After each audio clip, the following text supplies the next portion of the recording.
Hey, Tracy. Hi, Tulani. Yeah, I just want to do the test. Okay, perfect. Will just confirm for me the screen. Yeah, can you please confirm if you see? There we go. All good. It's fine. Yeah. Okay. No, that's all then. Okay, no, it's fine then. Let me pause there. I'm just going to stop.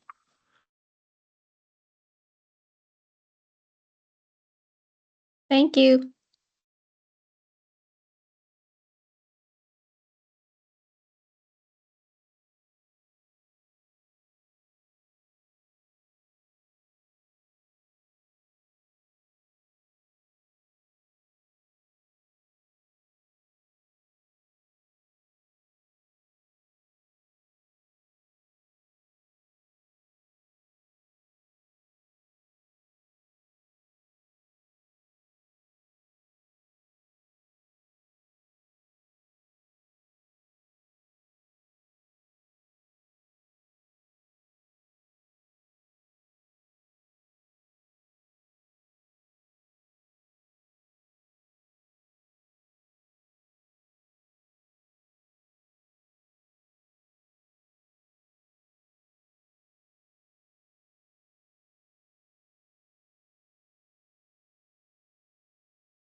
Good evening, everybody. Good evening, students.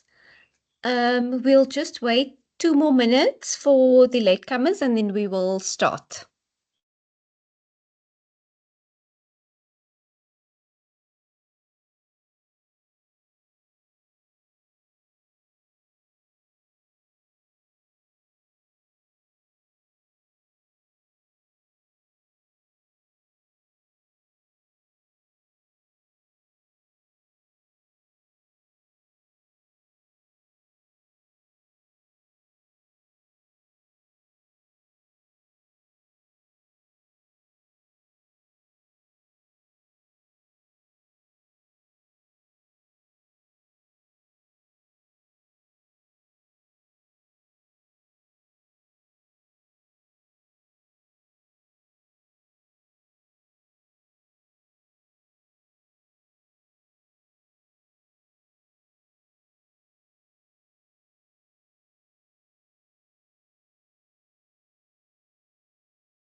Good evening, everybody. Good evening, students. Welcome to your class this evening. I think 5 minutes is enough for waiting for the students to join. So let's get straight into it. So good evening, students. My name is Tracy David, and I am an e-tutor for FAC1502 module. So just by way of introduction, I am a qualified chartered accountant, and I have experience working in practice as well as education. And I'm really excited to be presenting to you this evening, where we will be working through Unit 6, specifically adjustments. So myself and my fellow e-tutor Tulani will be working through this topic with you this evening. And we are excited to be doing this with you. So let's get started. Please feel free to ask questions when we do take questions during the lesson. Also feel free to interact with us, use your emoticons, use your emojis, because we would like to know that there are people on the other side who are actually listening. And please don't feel shy to ask your question, because I promise you there is someone else within the class that probably has the same question. So this is an open space, this is a safe space, and you can ask away. So let's get started. So what is the purpose of this lecture today? So we are going to learn about adjustments and when do we actually perform these adjustments. We're also going to learn why do we perform adjustments. Thirdly, we're also going to look at the types of trial balances that are prepared at year end. Fourthly, we're going to look at the types of year-end adjustments that we record in our accounting records. And then also, we are going to work through exercises or practical examples regarding year-end adjustments for you to get that practical experience as well. So let us start and let us think, when do we actually perform adjustment general journal entries? So adjustments are performed at the end of a financial period, and this is done when we are preparing our financial statements. So students, remember, your financial statements are prepared for a period of 12 months. So when a company initially... Hi. Sorry to interject. Can you please make sure that you are sharing the slides? Currently, there is no sharing. Am I not sharing? Oh, my No, word. it's not sharing. Yeah. Oh, sorry. All right. And Yeah. I'm on my third slide already. Okay, let me see. Okay, can you see now? It's fine now. It's fine. Okay, perfect. Okay, so we are here about when we perform adjustments. Okay, perfect. Thank you, Tilani.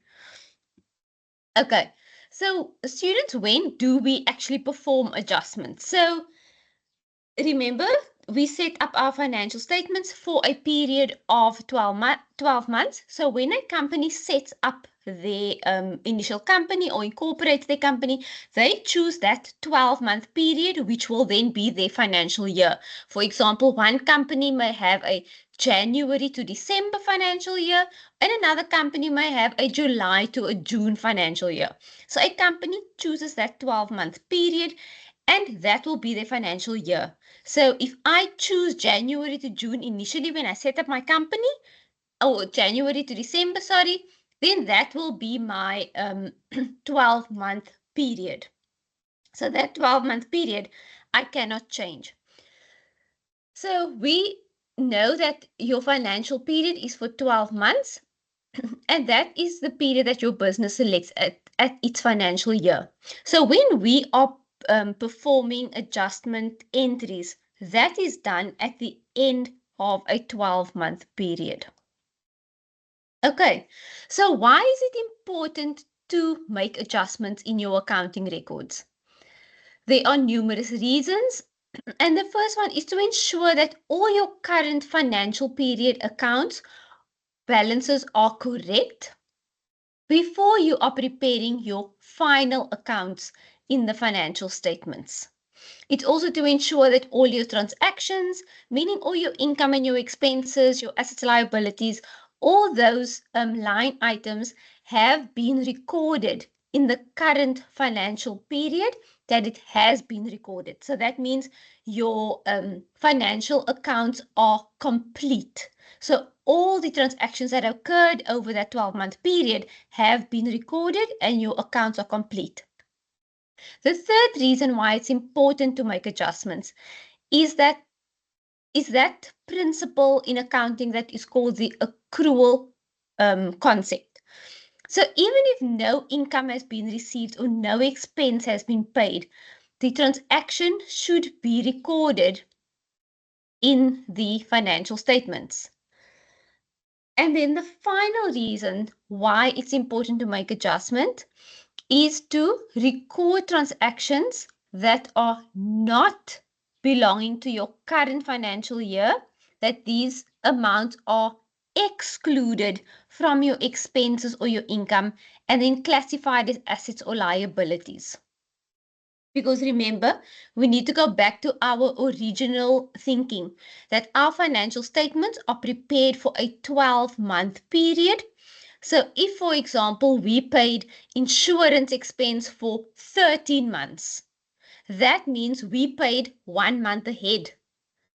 And that means we then need to exclude the 13th month's payment from our expense, and that will be a prepaid expense and it will be an asset in our books.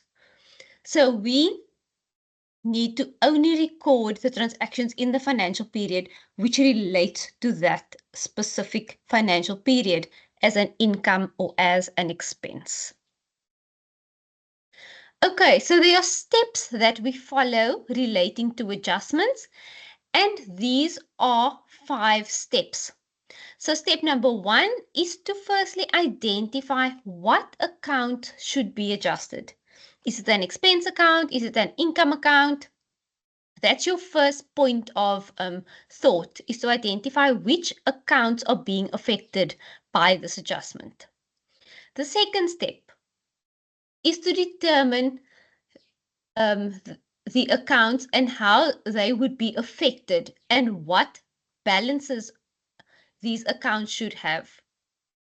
What this means is you need to determine, for example, if it is an expense account, and in our example, we said if we paid insurance for a 13-month period account, that means our expense account must be decreased by 1 month, by that 1 month that we prepaid. So in order to decrease an expense account, we need to credit the expense account. So there we need to think of how are my accounts going to be affected by these adjustments? Do I need to increase or decrease my account? And that will mean for me, am I going to debit my account or am I going to credit my account? Step number 3 is then to calculate the amount that is involved in the adjustment. So you need to determine what is the amount that I need to process in the books to result in complete, correct, accurate accounts. Step number 4 is then to record the necessary adjustment in your general journal. And this means that you are going to have a debit entry and you are going to have a corresponding equal credit entry. You are then also going to post that entry to your general ledger accounts. So students, remember, if I'm going to debit a 100 Rand for whatever reason, that means I'm also going to have a credit of 100 Rand. I must always remember that my accounts need to balance. I need to have if I have one amount on my debit side, I also need to have the exact same amount on my credit side. Because for every debit entry, there's a corresponding equal credit entry. And then step number 5 is to ensure that your new balances that you have in your accounting records, that they are now correct, that they are complete, and that they depict what happened in your 12-month period. Okay, so now let's start with types of trial balances that are prepared. Let us first take ourselves back and let us think, what is the trial balance? So the trial balance is made up of all the individual accounts that you have in your general ledger, in your general ledger. So for example, you have your statement of profit and loss and other comprehensive income. So you have all those accounts, all your income accounts, all your expense accounts. And then you have your statement of financial position, where you have all your assets, your non-current assets, current assets, non-current liabilities, current liabilities. And all these individual accounts make up your trial balance. So that's what I want you to picture in your mind is, what is my trial balance? It is all my accounts within my financial statements. And I need to know that all the debits in the account and all the credits in the account at the end will balance out to zero. So remember, you need to have your debit side will equal your credit side. So that is how you know that your trial balance is balancing. So that is always the starting point. You need to think of, what makes up my trial balance? It's all my individual accounts, and I need to know that all my debits need to equal my credits. So when I add up this trial balance, in essence, it equals nil because all my debits equals all my credits. So now that we know what is a trial balance, that it shows me all my individual account balances, I need to ask myself, what is a pre-adjustment trial balance? So a pre-adjustment trial balance is the one that you extract from your accounting package or your accounting system, and that is the trial balance that is considered before you process any of your year-end adjustments. So if any one of you students are accountants, you will know that every month you process accounting entries to your ledger accounts, and at the end of the year, when you extract a trial balance from your accounting system, that is called a pre-adjustment trial balances. Why? Because you've not prepared any adjustments yet. It's the raw trial balance as it is. So now you determine you need to post adjustments. For example, there are prepaid expenses, or there's income received in advance, or accrued expenses, and those adjustments need to be processed. And once you have then processed those adjustments using that 5-step approach that we just discussed, you will then arrive at your post-adjustment trial balance. I'm so sorry, let me just take a sip of water. So your pre-adjustment trial balance, let's think of it again. Your pre-adjustment trial balance is the trial balance before you have posted any adjustment entries. Your post-adjustment trial balance is after you have posted your adjustment entries. Your post-closing trial balance is then the one where you have already posted closing off journal entries. What do we mean by closing off journal entries? That is where you have taken your individual income and expenses account and you have closed it off to the profit and loss account. So what does that mean? You are then left with all your statement of financial position accounts, as well as your equity accounts. And remember, all your income and expenses, which you have transferred to your profit and loss account, you then transfer your profit and loss from that account to your returned earnings account at the end of the year. So that is what we mean by closing off entries.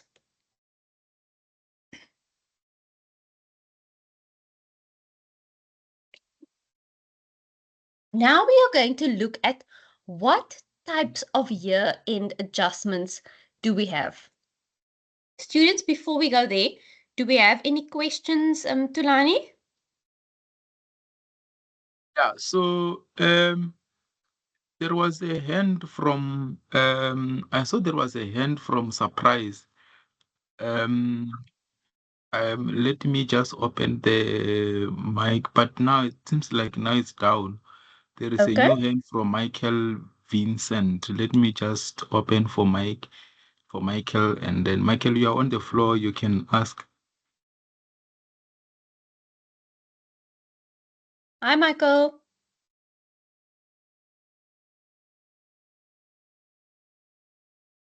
Okay, I don't know what's happening because I opened the. Yeah, Michael, you are still on the floor. Your mic is Unmuted. unmuted. Yeah.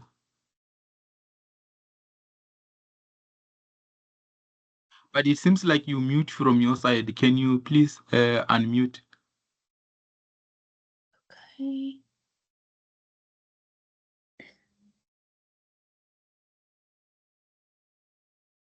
I'm not sure what's happening because I've enabled it from my side. Can you guys hear me now? Now we can hear you. Correct. Good evening, We can sir. hear Ma'am. you. I apologize for that. No worries. I just want to find out quickly. I am following everything. I just want to find out, is it possible for you to share your slides in a PDF form after the lecture, because it's after the seminar, because your descriptions are very detailed and very well put out, and I really like the way that you explain it. It's much easier than in the study guide, if it's possible. I'm not sure if the Yeah. lecturers So do. I think yeah. they do.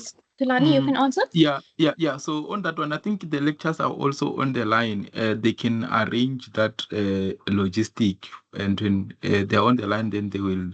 I think they will take it and then they will arrange if it's possible to do that. Okay, thank you very much, guys. I appreciate it. All right, thanks. Thanks. I'm going to open for you a surprise. Okay, you are on the floor now, surprise. You can ask. Oh my God. Evening, sir and ma'am. Hi, surprise. Surprise. How are you? Yes, we are doing fine. Surprise. How are you? I'm also good.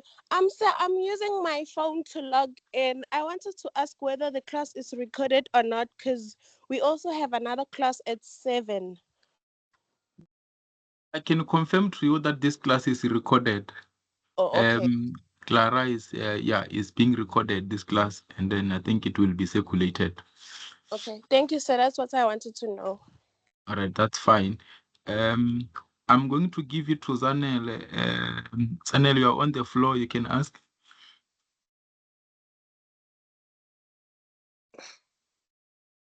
Good evening. Can you hear me? We Yes, can we hear can. you, Zanel.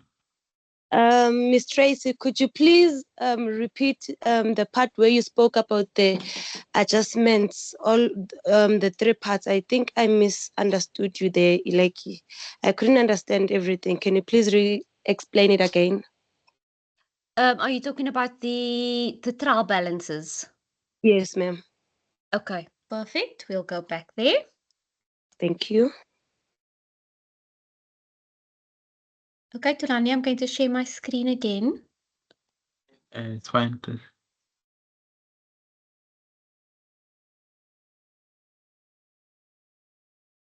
I think going forward from your side, Tracy, you don't have to unshare. I can see the chart. Is it, can you? Okay, perfect. I'm able to see, yeah. Okay, so let me just go back here. The types of trial balances. Okay. So what we mean by the types of trial balances. So I want you to think about this practically once again. So obviously during the month, right? You as an accountant, you are processing your invoices, your supplier invoices, your customer invoices, all your different source documents you are processing on your accounting system, whether that's Pastel, whether it is Xero, whatever it is. So you are processing those source documents, right? So then you processing each and every month, you processing your journals each and every month. And when you get to the end of the financial year and you extract your trial balance from your accounting package, from your pastel package or your zero package, or when you extract that trial balance, it is called a pre-adjustment trial balance. And the reason for that is because that we have not processed any of the adjustments that we are currently discussing. So for example, we've not accounted for any accruals, we've not accounted for any prepaid expenses or income received in advance.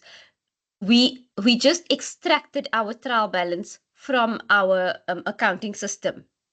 So now the next step is then to identify which transactions or adjustments do we need to post at the end of the year.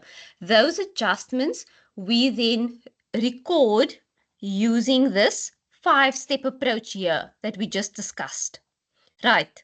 So now we process our adjustments, and then that trial balance that we now have on our system, or that we now extract from our pastel system after we've processed the adjustments, that is called the post-adjustment trial balance.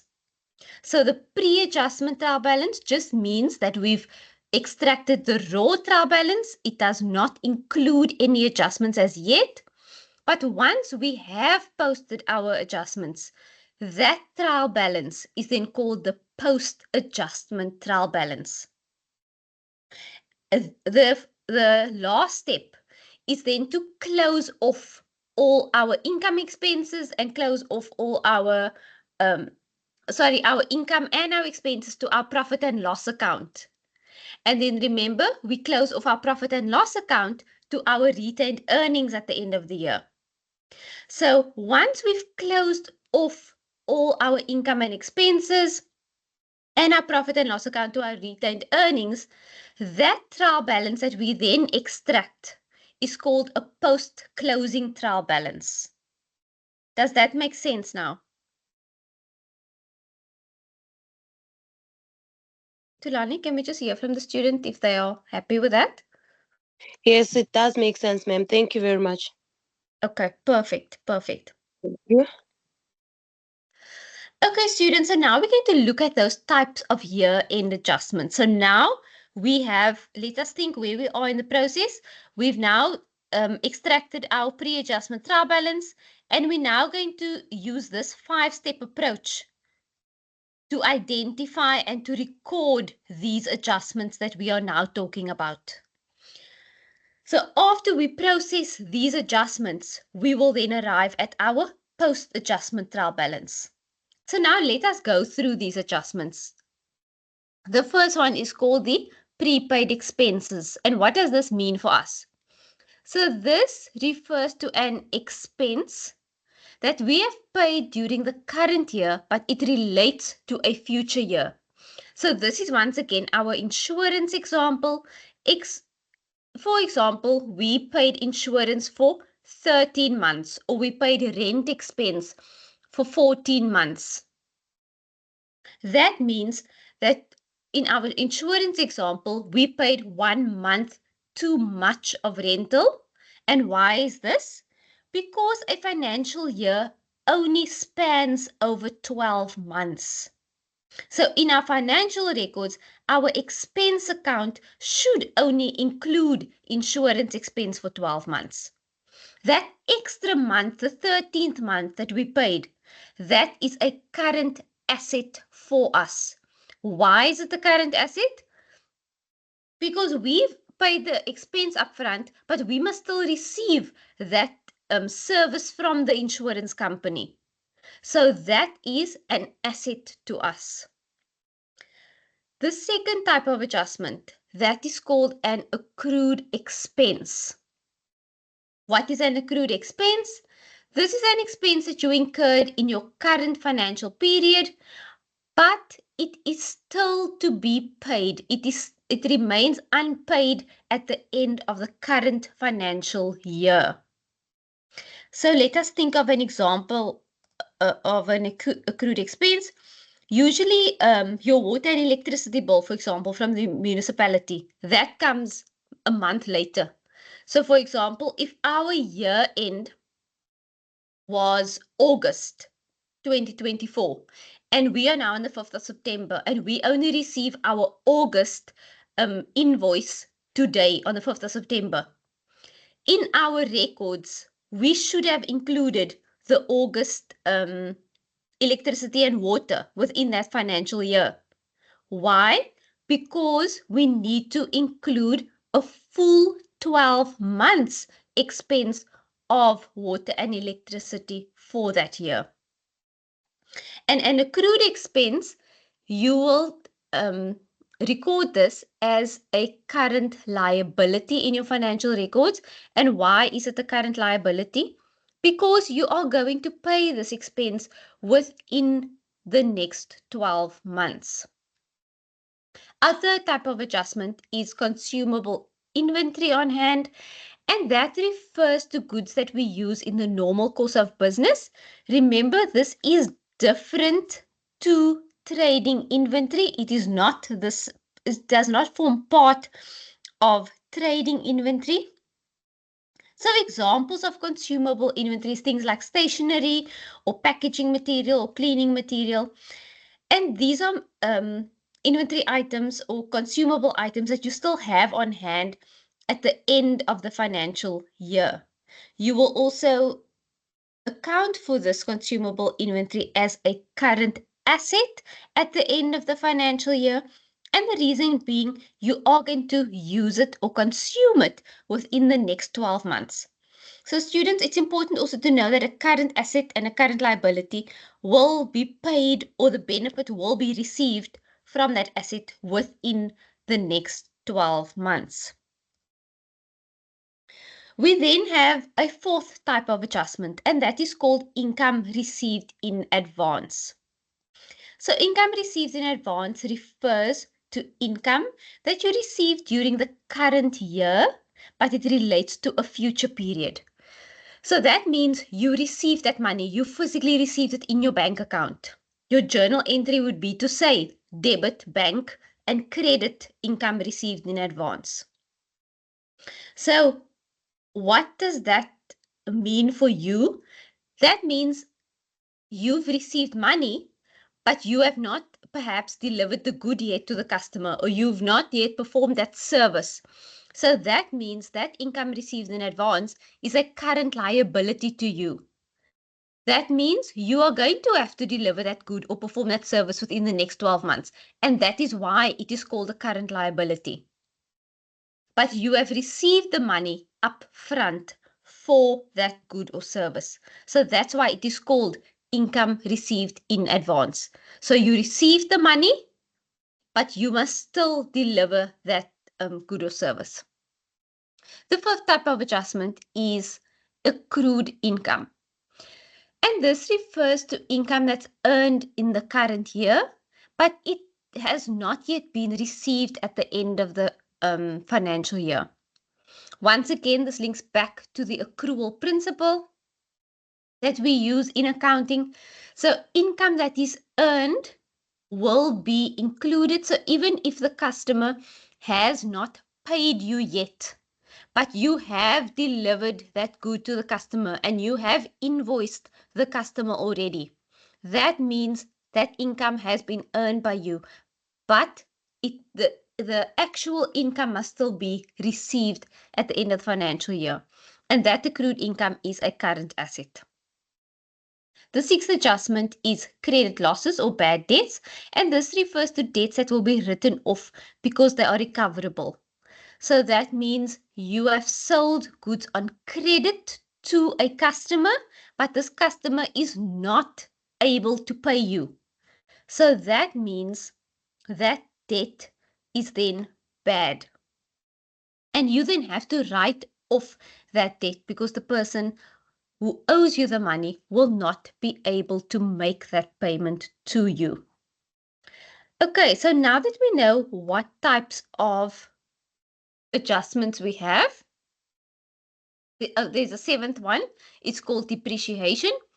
And what is depreciation? This is a systematic allocation of your cost of your asset over the useful life. So usually a question will tell you that an asset has, for example, a vehicle may have a 5-year useful life. So it's the period over which you will use that asset and you will expense it. Essentially, you are expensing a portion of that asset over its useful life as it is being used. And then adjustment number 8 is an allowance for settlement discount granted. What does this mean? This is a settlement discount to be granted in your next financial period for credit sales that has taken place during the current period. And this allowance for settlement discount will reduce your trade and other receivables.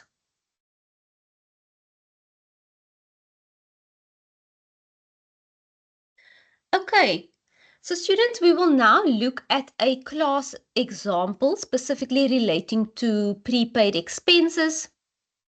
And in our example, on the 2nd of January 2001, Tata dealers, they paid a new annual insurance premium of 2,400 Rand, and our current financial year ends on the 28th of February 2001. So what I want us to first take away from this or think about is what is our financial year or financial period that we are looking at. So it tells us here that our year ends on the 28th of February. So that means that my start of my financial year is the 1st of March. So we need to think back 12 months. And 12 months ago, the date was 1st of March 2000.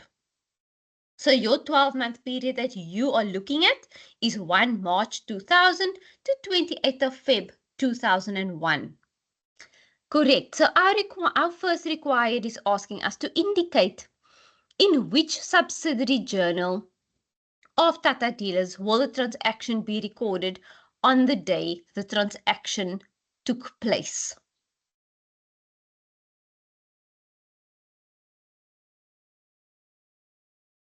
So let us work through this example. So we need to indicate which subsidiary journal. And as we know, in our scenario, we are told that we have paid the annual insurance premium. What does it mean to pay? That means that money is going out of your bank account. So that means that we will record this in the subsidiary journal of a cash payment journal, so a CPJ. So on the 2nd of January 2001, when the payment has been made, you will then record in your CPJ, because it is a payment from your bank account. You will then record the date, 2nd of Jan, the insurance name, the amount that you paid that has been deducted from your bank account was 2,400. And the contra entry would then be your insurance premium. I hope that is all good and that you are all good on your side still.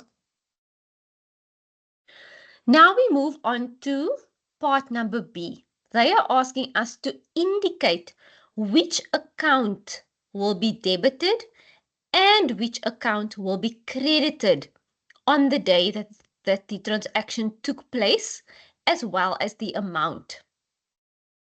So students, this clearly asks me to record a journal entry. Because remember what we said at the beginning? For every debit, there is an equal corresponding credit. So let us just reiterate again. We cannot have a 100 Rand on our debit side and a 20 Rand on our credit side. Our accounting records always need to balance. So if I'm going to debit 100 Rand, that means I need to credit 100 Rand somewhere to another account as well. So in our case, we paid insurance premium of 2,400. So our bank is decreasing with 2,400. And when our asset, which is our bank account, when an asset decreases, we need to credit that account. So we have to decrease our asset, our bank account, with 2,400 Rand. So that is why we're recording it on the credit side. And our equal corresponding debit entry will be our insurance expense account of 2,400 Rand. Right. So now we go on to part number C that asks us, does the amount paid only relate to the current financial period being 28th of February 2001? And this answer is a resounding no. And this is because we are told in our scenario, let's just go back there. On the 2nd of January, we paid an annual insurance premium, and that was our premium. Okay, perfect. So let's go back. Oh, sorry. To C.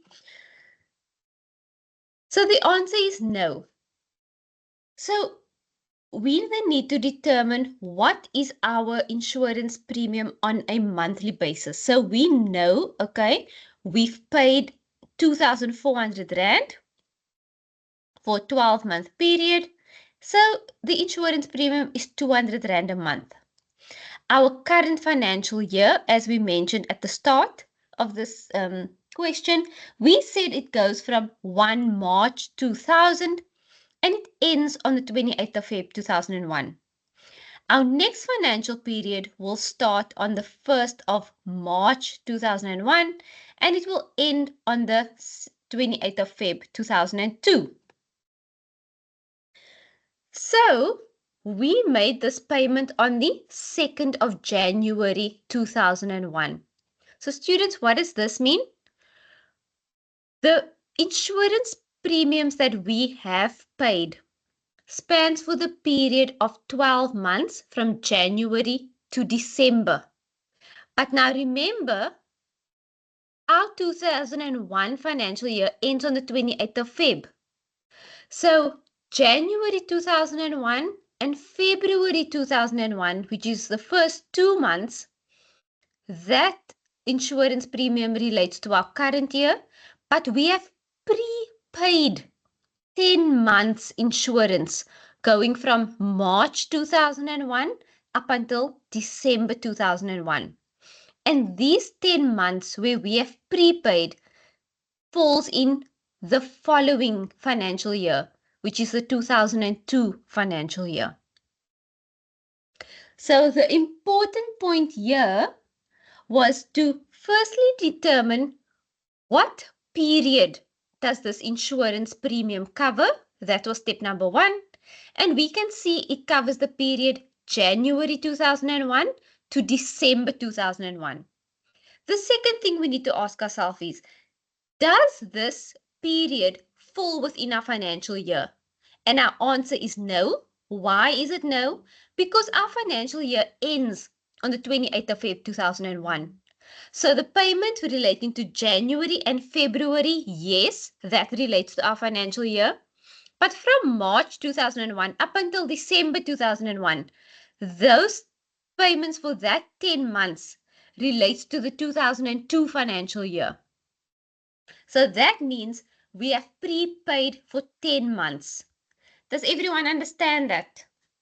Tulani, can we just check if anyone has a So question, or are we all good? we had few questions, but now I see those hands are down. But there was a new hand, but I think I lost it again. I think it's this hand, it comes up and down. Yeah, it was there just now, but it has now disappeared. It's fine. I will just okay. It's up. There is a hand from Ayanda, but it's down again. But let me just maybe it's just the technical issues. Ayanda, you are on the floor. You can ask.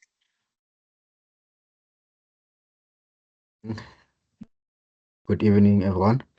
I might take you back. Tracy, I just wanted some clarity on adjustment number 4 and 5. If you can just give me some explanation again on that. Sorry to take you back. Okay, no, it's fine. 4 and 5. Okay, the income received in advance and the accrued income. Accrued income, yes, please.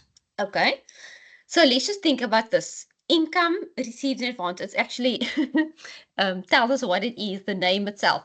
So for example, okay, so we are now on, so if, for example, our, okay, so today on the 5th of September, a customer pays us 100 Rand, or let me just say, yeah, 100 Rand. And it's for services that we are going to render only in November 2004, in 2 months' time. That means, so if the customer paid us the money in our bank, so the customer physically paid it over, our bank is increasing, so we debit our bank. Our corresponding credit entry would be an income received in advance liability. And the reason why we record the income received in advance as a liability is because we have received the money, but we have not delivered any service yet. Okay. So we still need to deliver that service to that customer or deliver that good that the customer bought in November 2024. Does that make sense to you? So it's like Yes. someone pays you, but you still need to give them Give them the the goods. whatever they bought, or yes. Oh, okay. So No, I that just means want. it's a liability to It's a you. liability. You owe someone else something, which is the service or the good that you still need to deliver. Does that make sense? Yes, no, it does make sense because I needed just clarity on the current liability, but now I do understand it. Okay, okay. And then Thank you so accrued much. income was the other one. Accrued income was the other one, yes. Okay, so that relates to income that you earned in the current year. So earned means that you the money accrues to you, but the person didn't necessarily pay yet. The person didn't pay yet. So the money has not been received yet by you at the end of the year. So let's say it's, for example, you have an IT business and you have a contract with someone that is for a 3-month period, and you, for example, only delivered services for 2 months, and the other month you must still deliver that service, but the income has accrued to you because you've entered into that contract with that person, if that makes sense. So that person Yes. hasn't paid you yet, but the income accrues to you. Does that make sense to you? Yes, it does. Okay. Another Okay. one, sorry, Tracy, just also to emphasize on it again is that one of the hint that you need to keep in mind is that your income normally is not triggered by the actual money received. So you Yeah. need to follow the moment you deliver something, or you deliver goods, or you deliver service to the customer, by default, you are then entitled to that income. Hence, you need then have to recognize that income, even is before the payment received.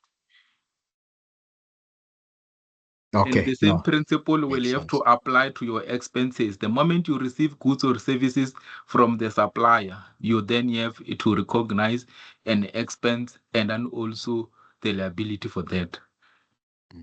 Yeah. Okay. No, it makes sense. Thank you so much.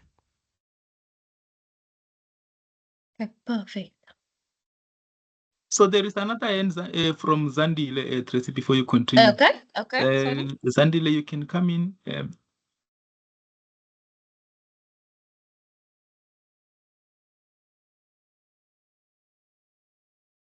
Zandile.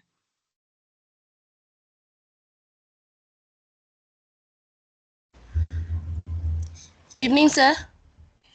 Hi, Zandile. Yeah, you are audible now. Okay. I have a question on prepaid expenses. Let's say I paid rent in advance. Let's say for 15 months, and during the year the landlord increases the rent. So how do we deal with that transaction?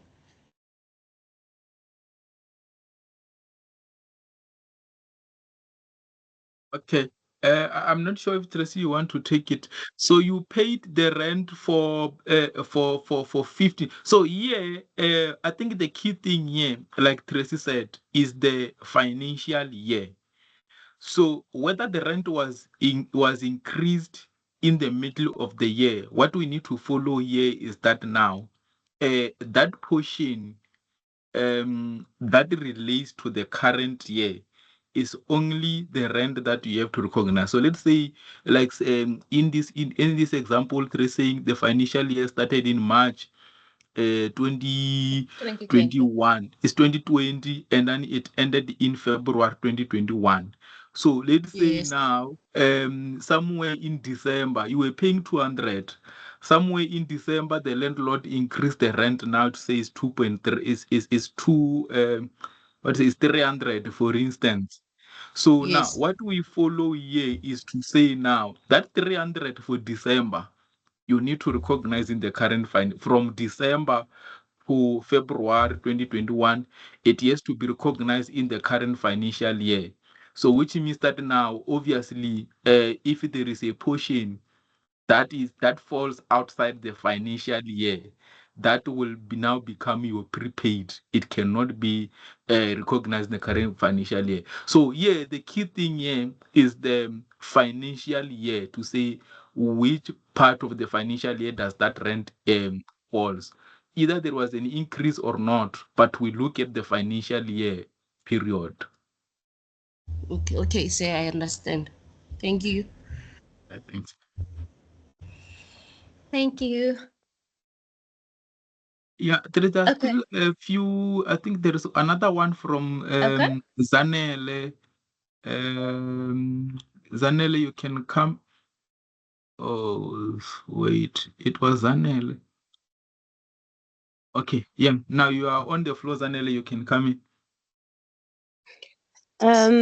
If I may ask, when you get back to accrued income and the income received in advance, will I be wrong if maybe I gave myself the examples like the people selling Justin and Avon, if maybe someone paid me in advance, or maybe if I gave someone those cosmetics and then they paid me later, will I be doing like maybe something wrong if I gave myself those ideas for me to understand better? No, that's perfect. That's actually a perfect idea. The income received, the for income received in advance and accrued, because remember, with Avon or the Justine products, if someone pays you in advance, that means your bank is increasing. So you're debiting your bank, and you still need to deliver to that customer that Avon or Justine products. So you still have that liability to give them that product. Okay. So that is definitely income received in advance. That's brilliant thinking. And then also the same with the accrued income.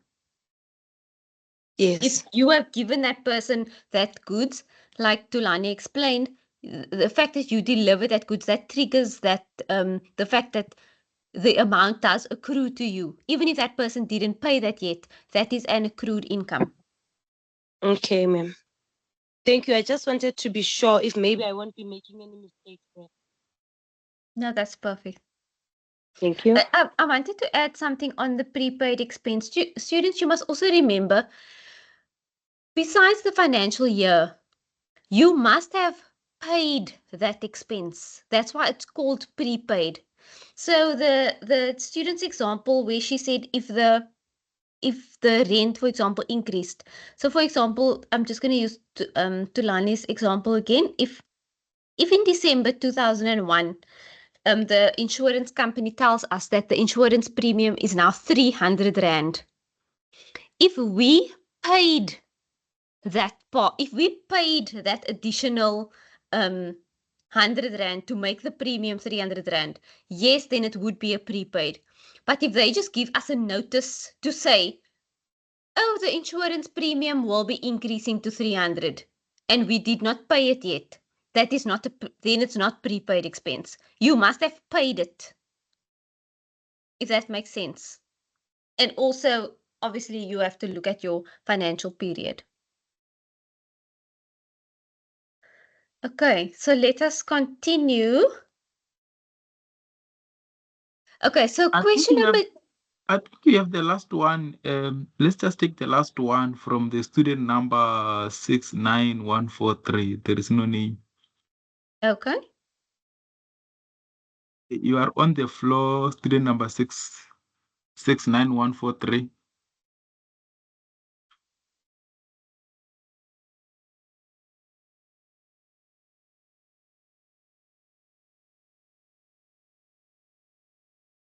Good Okay, can evening. you?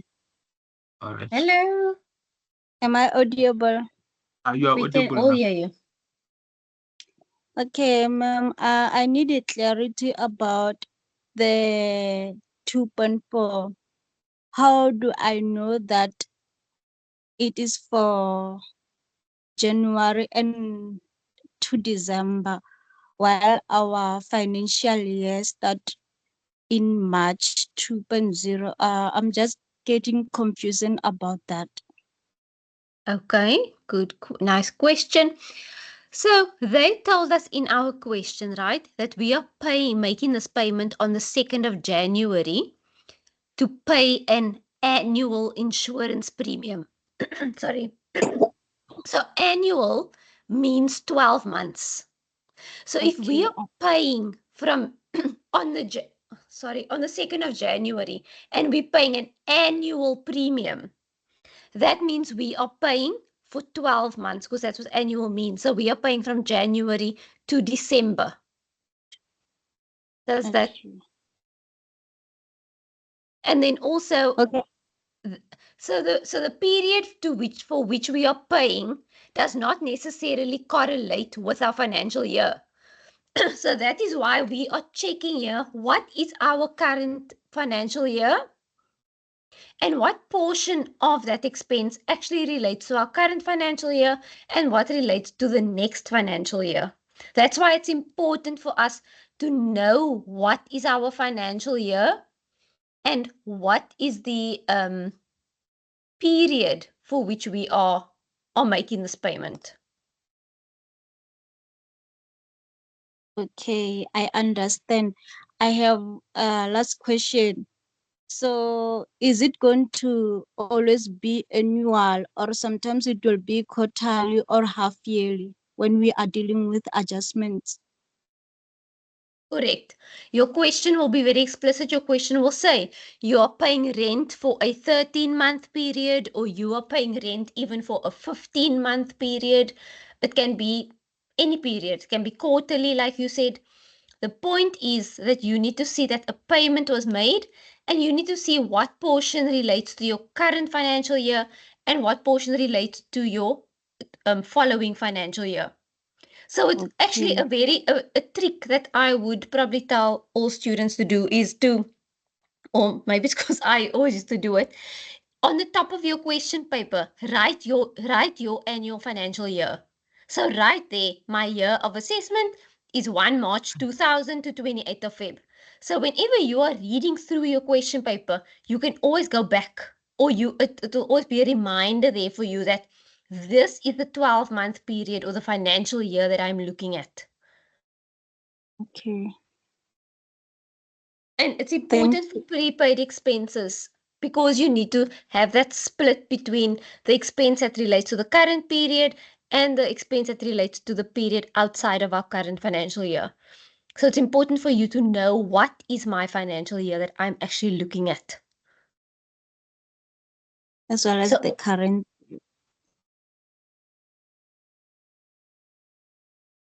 Okay, thank you, ma'am. Thank you for the clarity. I understand now. perfect, thank you. Okay, so let's continue. Tulani, are we ready to continue? Yeah, it's fine. We can continue now. Okay, thank you. Okay, so now we go to part number D. So we are asked if no in our previous question in part C. So they're saying if no, please indicate which amount belongs to the current financial period and which amount relates to the next financial period. And once again, this relates back to the importance of writing at the top of your question, what is my financial year that I am currently working with, or what is my financial year? So in part number C, we split it between the current year, which is 1 March 2000 to Feb 2001, and then the next financial year was 1 March 2001, and it ended on Feb 2002. So we know the first 2 months falls within our current financial year, and then the further 10 months, that is all a prepaid expense, and it relates to our 2000 or our financial year ending February 2002. Okay, moving on to part number E. We then need to prepare the adjusting journal entry at the end of the current financial period, 28th of Feb 2001. So students, we know in our accounting records, we need to record an expense for a 12-month period. I'll say that again. Our expense account need to include 12 months because our financial year is for a 12-month period. So we know in our previous question, or the previous part of the question, we know that 400 Rand of the 2,400 relates to our current year, and the 10 months that we prepaid relates to the 2002 year. So that means we need to reduce our expense by 2,000 Rand. And we do this by crediting our expense, and we need to debit our prepaid expense asset by 2,000 Rand.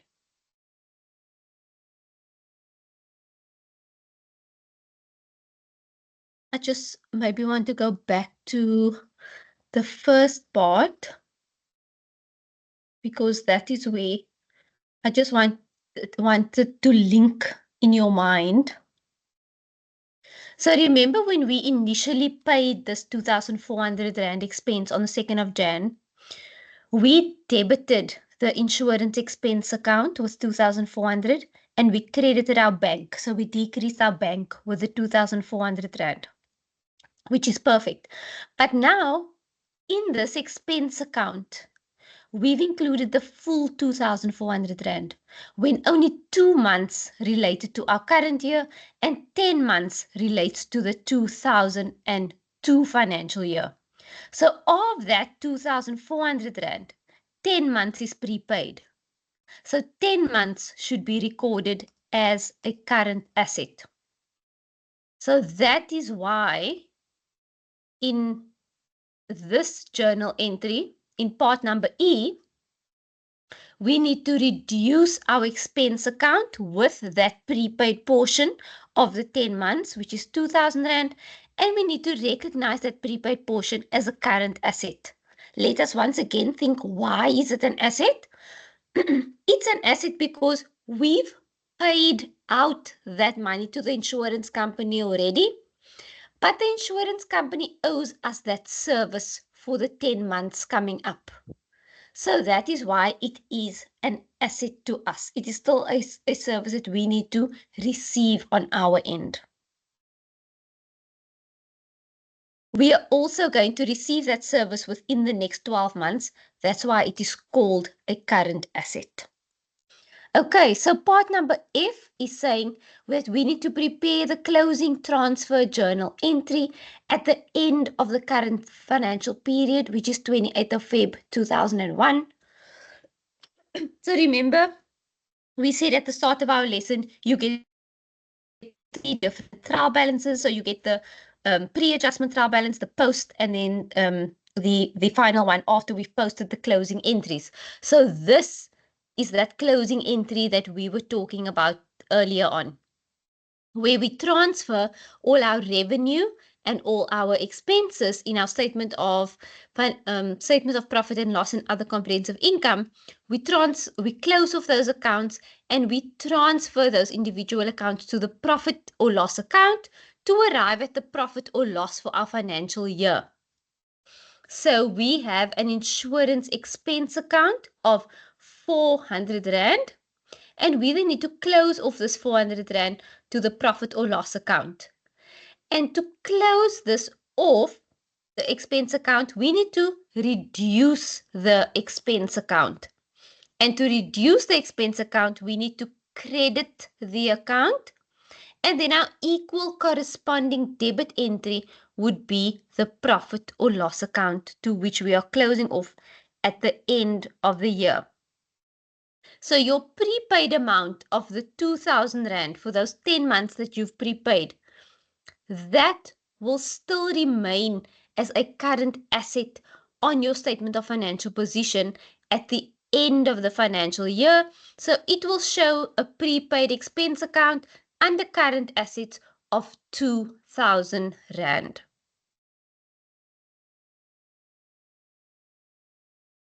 Let us look at the T accounts. So when we post in our general ledger account for insurance and prepaid expense, what will that look like? So remember, we originally paid 2,400 Rand on the 2nd of Jan, and we need to decrease our bank account. So we credit our bank account and we debit our insurance expense account. And our subsidiary ledger is our CPJ, where this is recorded, right? But then we calculated the prepaid portion for those 10 months that only for the payment that relates to the 10 months which occur in the 2002 financial year. So that 10 months is a prepaid portion, and that does not relate to expense in our 2001 financial year. So that is why we have decreased our expense account. So to decrease it, we need to credit our expense account. So we credit our expense account with the 2,000 Rand, and our detail is our prepaid expense, and our corresponding equal debit entry is the 2,000 Rand in our prepaid expense asset account. Remember, at the end of our financial year, we then post our closing off entries where we close off our income and our expenses to our profit and loss account at the end of the year. And that 400 Rand is then transferred to your profit and loss account at the end of the year. And you can see that your debit side is 2,000. Oh gosh. Your debit side is 2,400 and your credit side is also 2,400, balancing your account.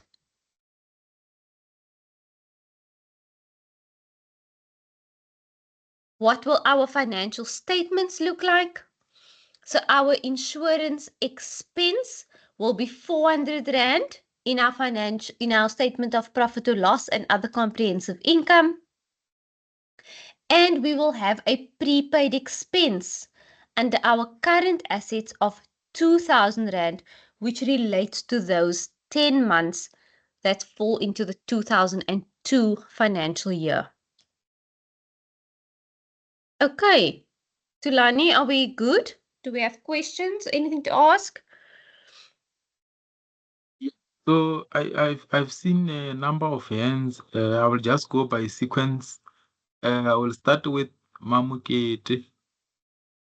Mamukete, you are on the floor. You can ask. Good evening. Good evening.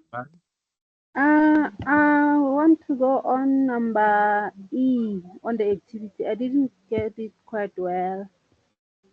Can you please explain it again? Okay. Yeah. Number E. Yes. Okay.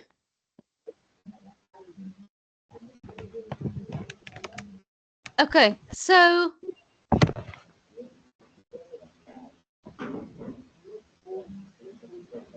I think we probably just need to go back. Okay, so our question in number E, let us first start there. It's asking us to record the adjusting journal entry at the end of our current financial year. Okay, so we know that our current financial year ends on the 28th of February 2001. What we also know is that we need to record our expenses that relate to our current financial year. That is what we need to record in our statement of profit and loss and other comprehensive income.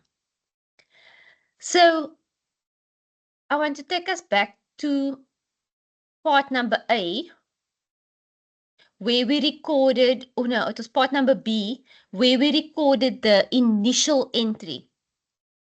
So the initial entry that we recorded on the 2nd of January 2001 was to say debit our expense. So we expensed the full 2,400 Rand, and we credited our bank because our bank decreased with the 2,400. So we paid 2,400. We reduced our bank with the 2,400, but we debited the expense with 2,400. Right. So do you get that part? Yes, I get it.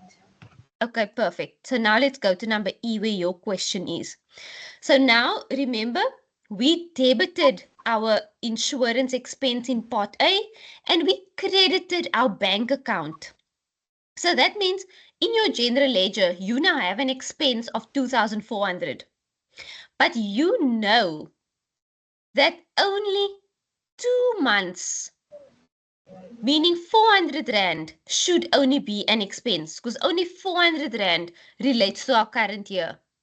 The other 10 months that we paid from March 2001 until December all relates to the 2002 year. So that is a prepaid expense. It's an expense that relates to the following year. It doesn't relate to the current year.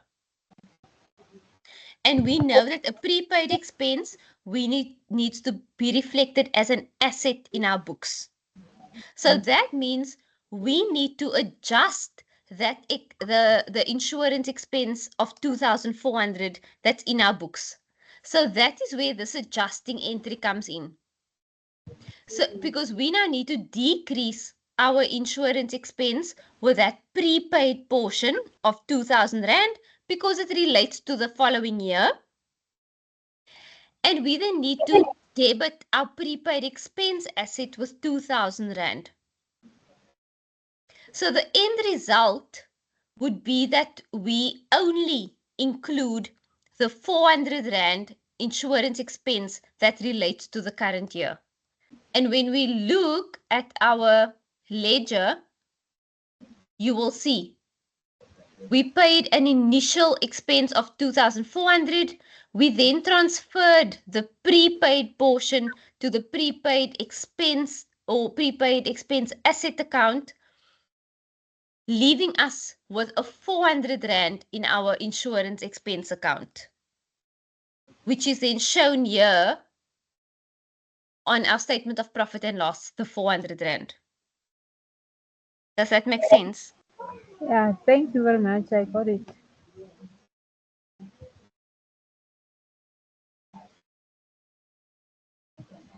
Tulani, is there anything else?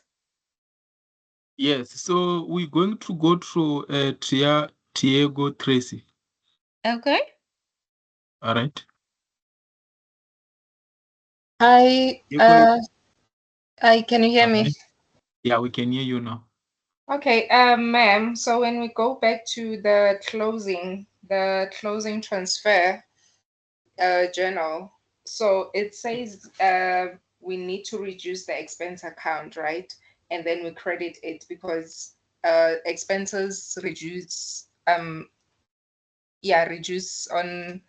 or decrease on the credit side. Now, isn't it that we need to, when we record, isn't it that we need to put a negative sign, or we just leave it as is? No, we leave it as is because we know, as you just mentioned or you told me now, correctly said, that you reduce your expense on the credit side.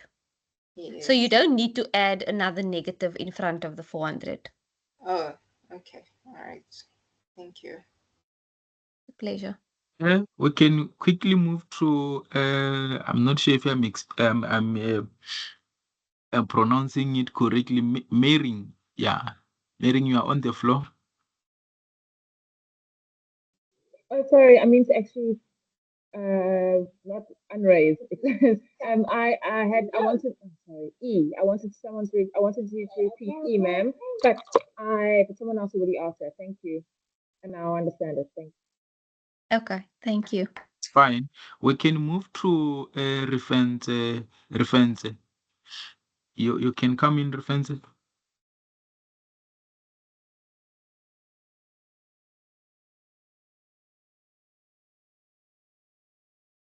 Reference, are you there?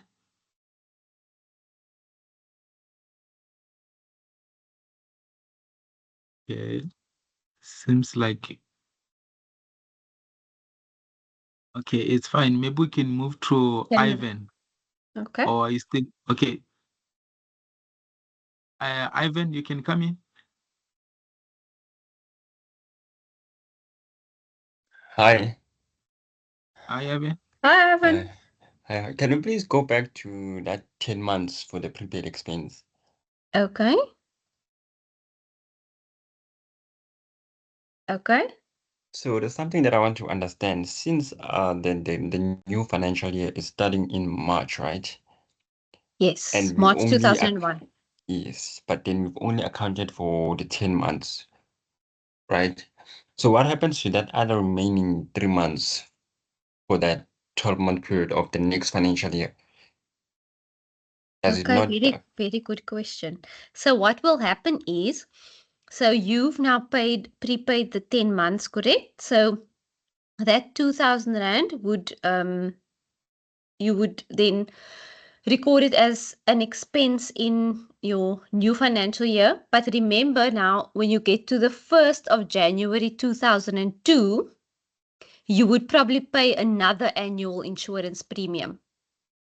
Then you will again split it, as we did here at the bottom, between January 2000. So this would then be January 2002, February 2002, March 2002, and so we go on.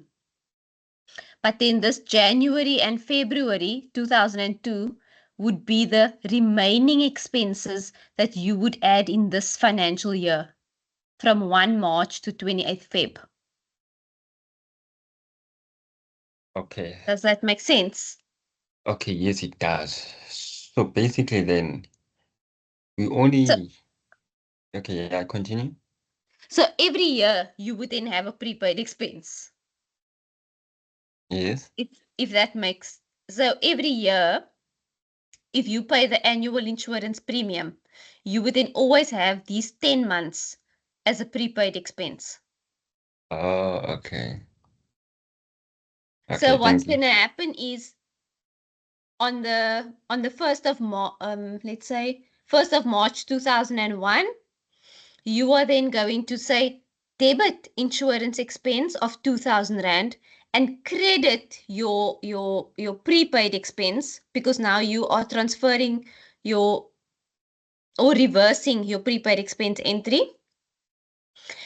And then you would again record, as we did now, for the payment that you will make on the 1st of January 2002.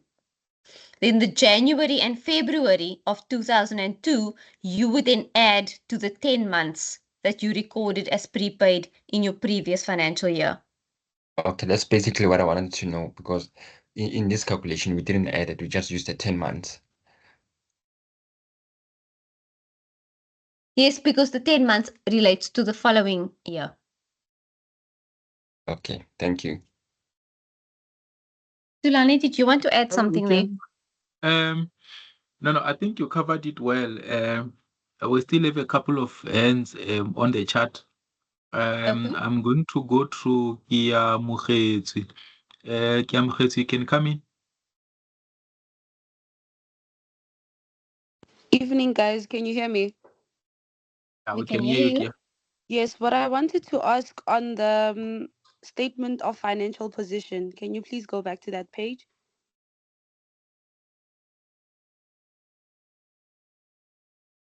Okay. Okay, yeah, down there. So the prepaid expenses becomes our current assets because we have paid for the services that we have not yet received. Correct. Correct. Okay. All right. No, that's all I wanted to know. Thank you. Perfect.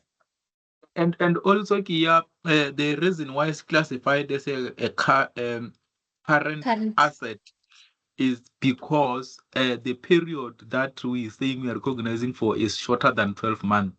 So if you check there, that portion is for 10 months. So anything that is within that is going to be consumed between 12 within 12 months becomes the current asset. So in the case where now the portion exceed 12 months, then it be classified under non-current asset. Oh, okay. Because I was confused there that what if we pay for more than 12 months, then what happens then? Yes. So I if thought, the yeah. consumption is over 12 months, then it will be. Okay, thank you. Okay. We're going to move to left. We're going to move to Davy Banda. You can come in, sir.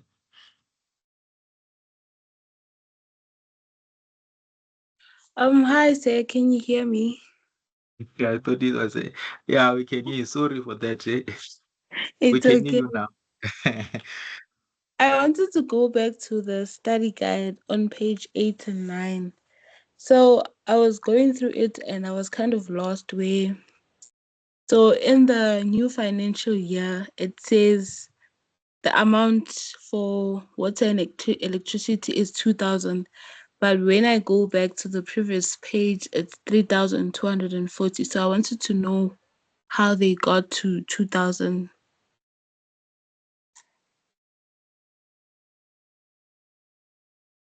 So that one, or is something in the study guide. I'm not sure, Tracy, if you're going to take that because I'm also not familiar with the question that you are referring to. But if it's something that maybe is not specifically relating to this session, I think we can take it offline. We can leave our details and then we can then remain and then discuss it after this class, because we also need to familiarize ourselves with the question that you are referring to. Oh, okay. Because it's on adjustments. That's why I was asking. It's on adjustment. Yes, I understand. Yes. But what we can do, we can remain after this class, then we can remain and then just go through it quickly. Yeah, we can do that. Thank you. All right. We're going to move to Jason. Jason, you can come in.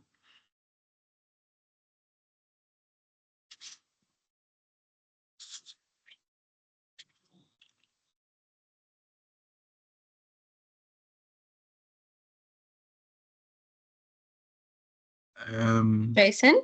Can you hear me? Yeah, we can hear you now. Can you hear me? Yes, we can hear you. Yeah. I think I am confused at the beginning with that 1st of March part. Okay, let's go there. Are you confused with the financial year? Yes. Okay. Okay, so remember our question tells us the current financial year ends on the 28th of February 2001. And at the start of this lesson, we learned that a financial year is a period for 12 months. So the easiest way to always remember when a financial year starts, remember a new financial year will always start the month following the month where the previous financial year ends. So if this financial year ends in February, that means the new financial year must start in March.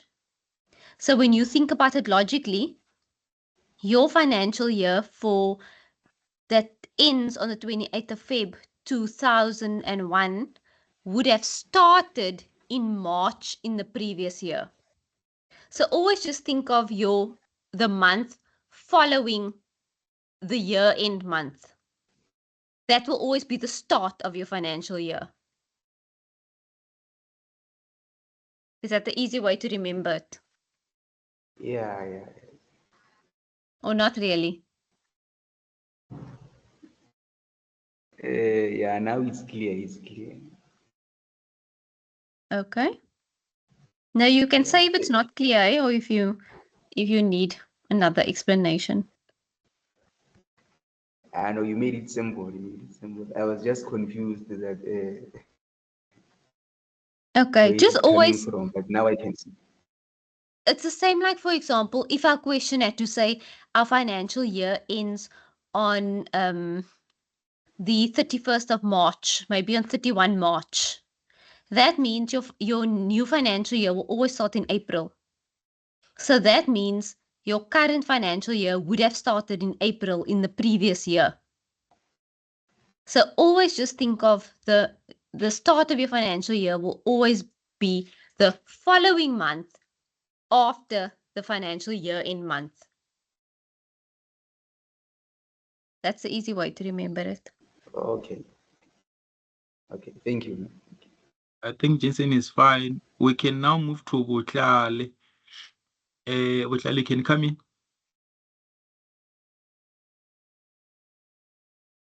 Hello? Can you guys You are hear me? audible. Yeah, you are We audible. can hear you. Okay, I just wanted to ask if you know how prepaid expenses has to have a contra account. Is it safe to say that the contra account will always be an expense since it's explicit in the word? And also, okay, I think yeah. And then also, what did I want to ask again? Oh, I just wanted to add that it's all like it always helps to have to draw out a timeline, like you said in the beginning. So if the dates don't make sense, then just draw out a timeline and then also just write on the timeline when the transaction took place. So it helps a lot to know what are you paying for, what are you not paying for. And then last but not least, if our financial year ends on the 28th of February, then obviously the new one will start on the 1st of March, right? So it means that our previous one also started on the 1st of March, but the previous year, if it's gonna help him. Correct. Yeah, that's Thank all you I so wanted to much. say. Please clarify. Mhm.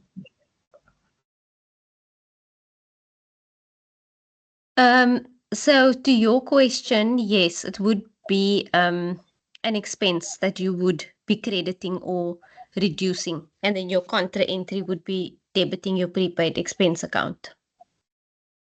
Always. Okay, thank you. Okay, we're going to move now to Myers. You can come in, Myers.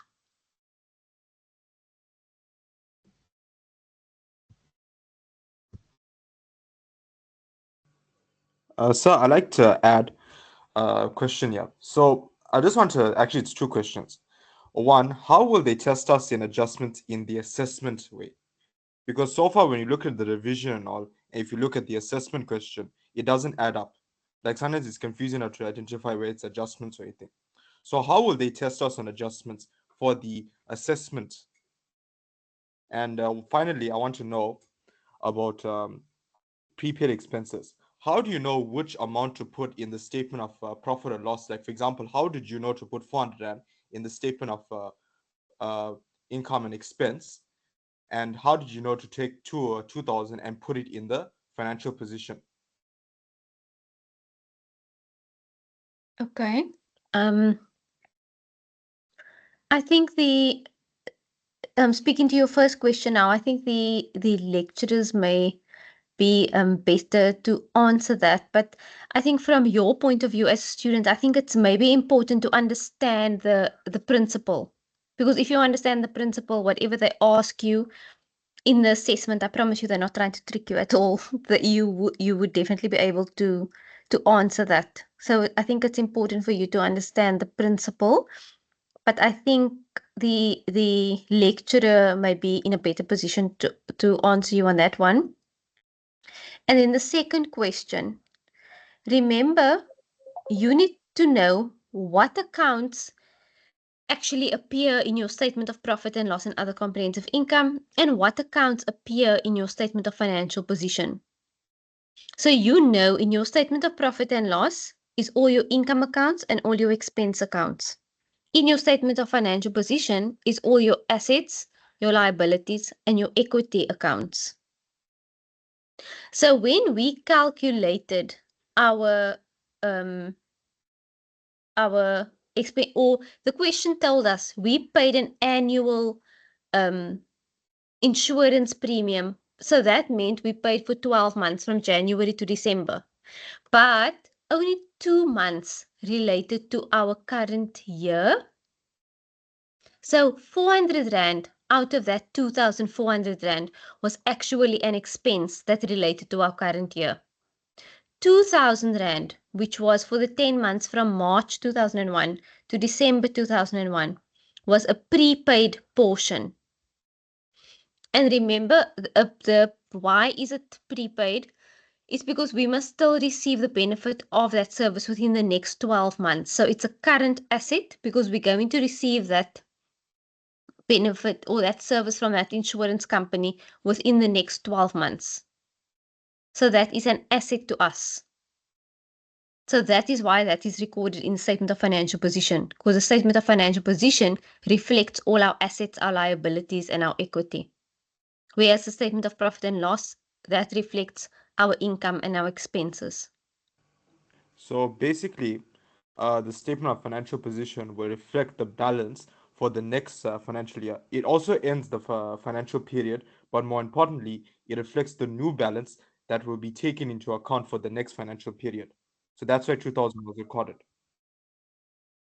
Yes. So that 2,000 that we, for example, you're going to have an asset, right, on your books as a current asset on the 28th of February 2001. And as you correctly said there, that's going to be your opening balance on the 1st of March 2001 in the statement of financial position.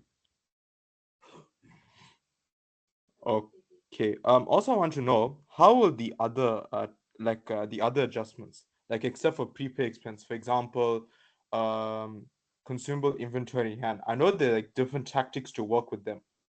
Like for example, sometimes you have to minus an account now. Would you have to do like the same procedures, or will it have to be dealt differently according to what it is?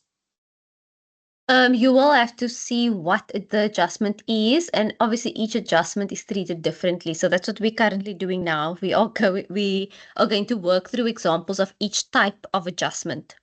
So I'm not sure if you joined at the beginning of the lecture, but at the beginning we went through what are the different types of adjustments, and there was also then a 5-step approach of how you identify and before you record that adjustment. So currently we are in the process of going through each type of adjustment and working through an example of each type of adjustment because each one has their own treatment.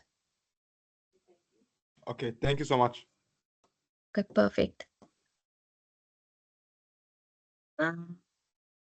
We are running out of time. I'm just going to take the last one, and then we can because it has been up. Bianca, I'm going to give it to you, and then we'll close it there. If there is any question, we just have to pack them. Okay, thank you, Tilani.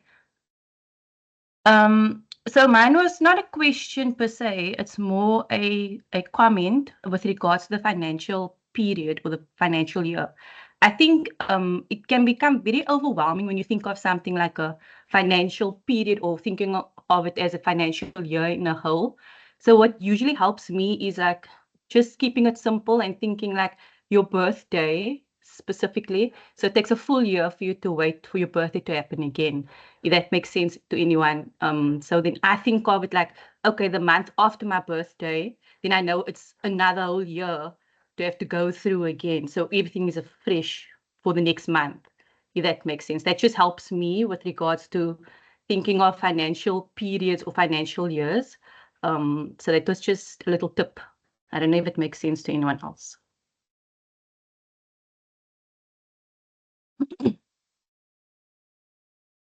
That was well explained, Bianca. That was actually a cool example. First time I heard such a explanation of it, but that's a good way of thinking of it. The start of the financial year, it's like a clean slate, if you can think of it like that. You're starting afresh.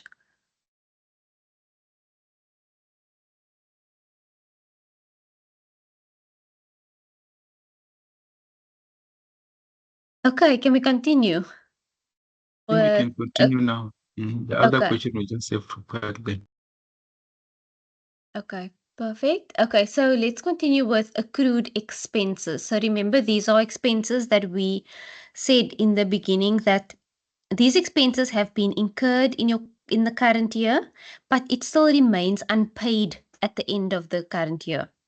So how are we going to record it in our statement of financial position?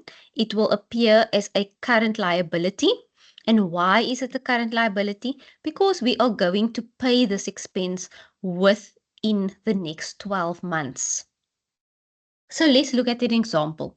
So on the 28th of February 2001, the end of the financial year, Tata Dealers water and electricity account shows an expense of 2,880 Rand. And on closer examination, the accountant establishes that the February water and electricity account of 360 Rand has not been taken into account. So firstly, let us think about this practically again. We need to think of when is our financial year or financial period, or the birthday of the company, as Bianca just told us now. Because the year ends on 28th of Feb, that means the new financial year starts the following month, which is March. So that means our current financial year would have also started on March, but in the year before 2001.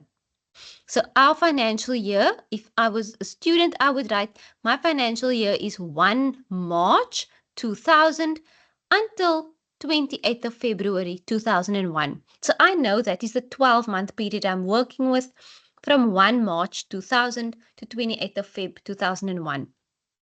My question is also telling me that my February 2001 water and electricity account of 360 Rand has not been taken into account.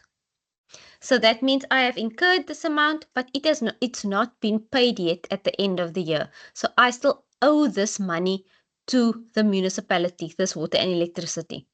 So my required is asking me which accounts will be debited and credited for the water and electricity that has not been taken into account for the month of February.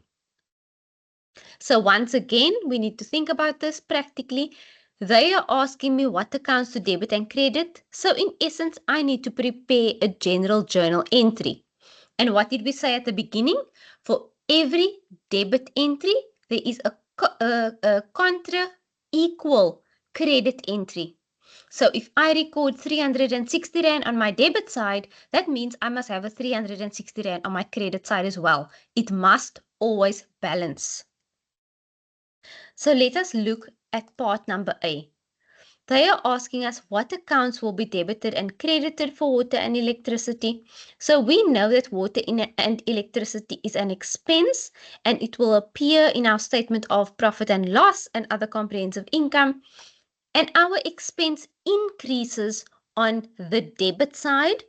That is why we are debiting the water and electricity expense with 360 Rand, and the corresponding equal credit entry goes to our accrued expense liability.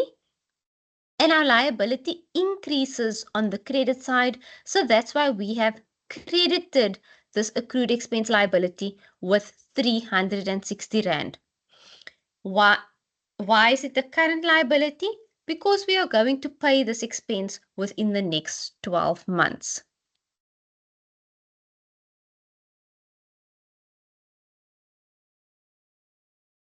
Let us look at the T accounts of water and electricity and accrued expense.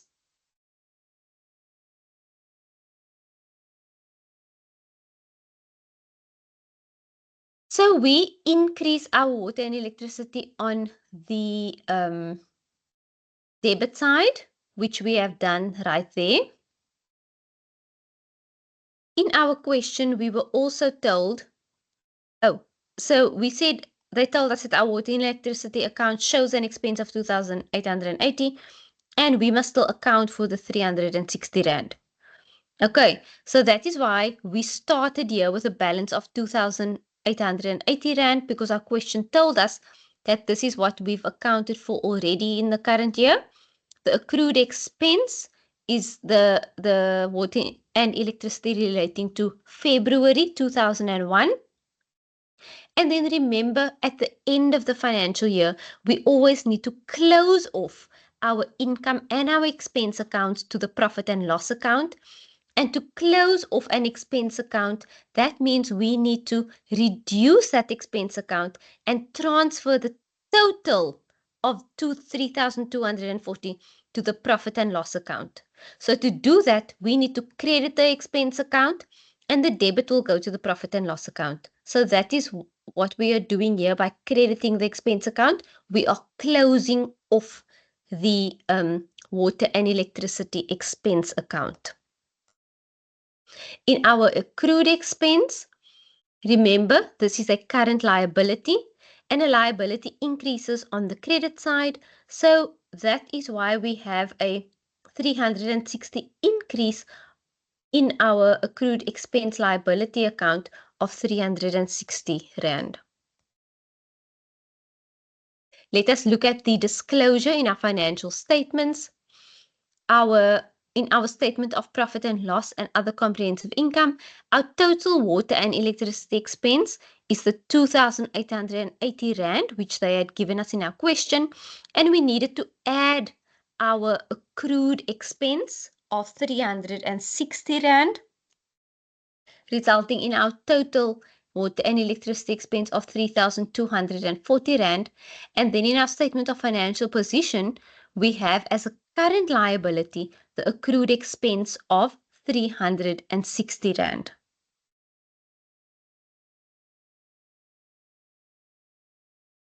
Okay, I'm going to move on to consumable inventory as well. And if there are any questions regarding accruals or consumables, we can then tackle it. But let's just work through this example.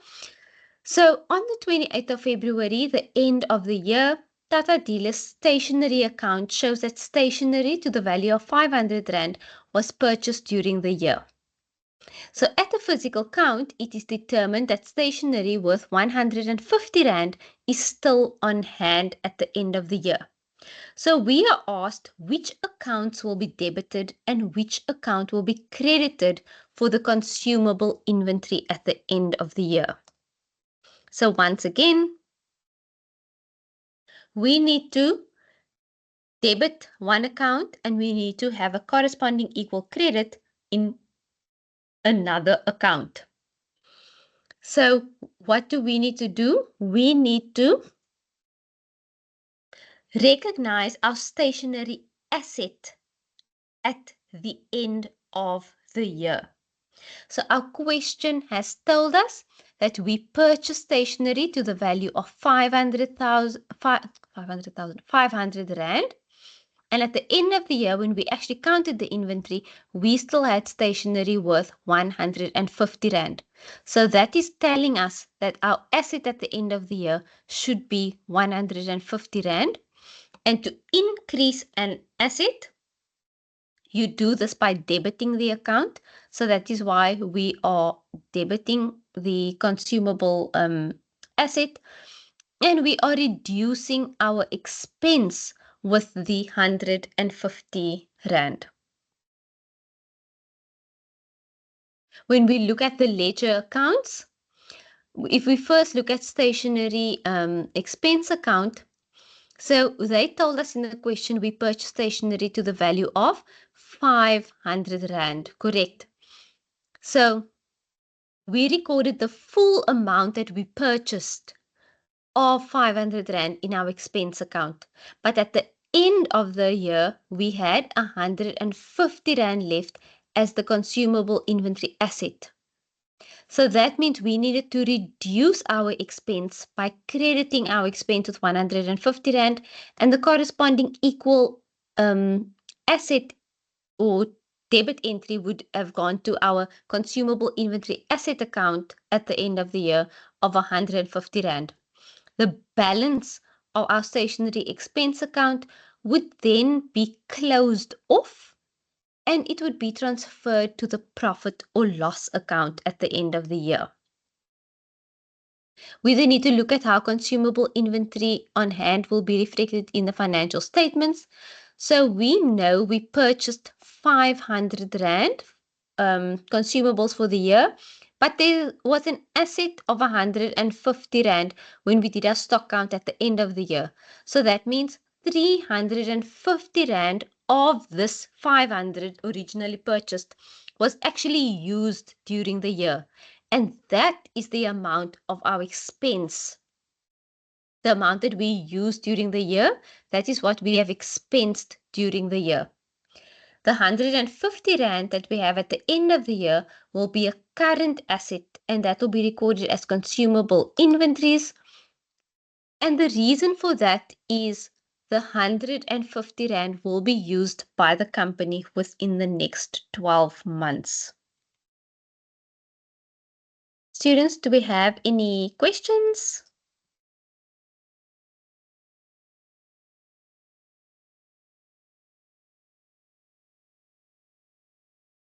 Are we all good? Sorry, Tracy. Yes, there is one from Adele. Okay. You can come in, Adele. Hi, I just got confused with the 3,000 Rand part that we did earlier before this example. I don't know why we put 3,000 Rand there. Okay, let's go back. Is that the water and electricity, Amadel? Yes. Okay, let's see, 3,000.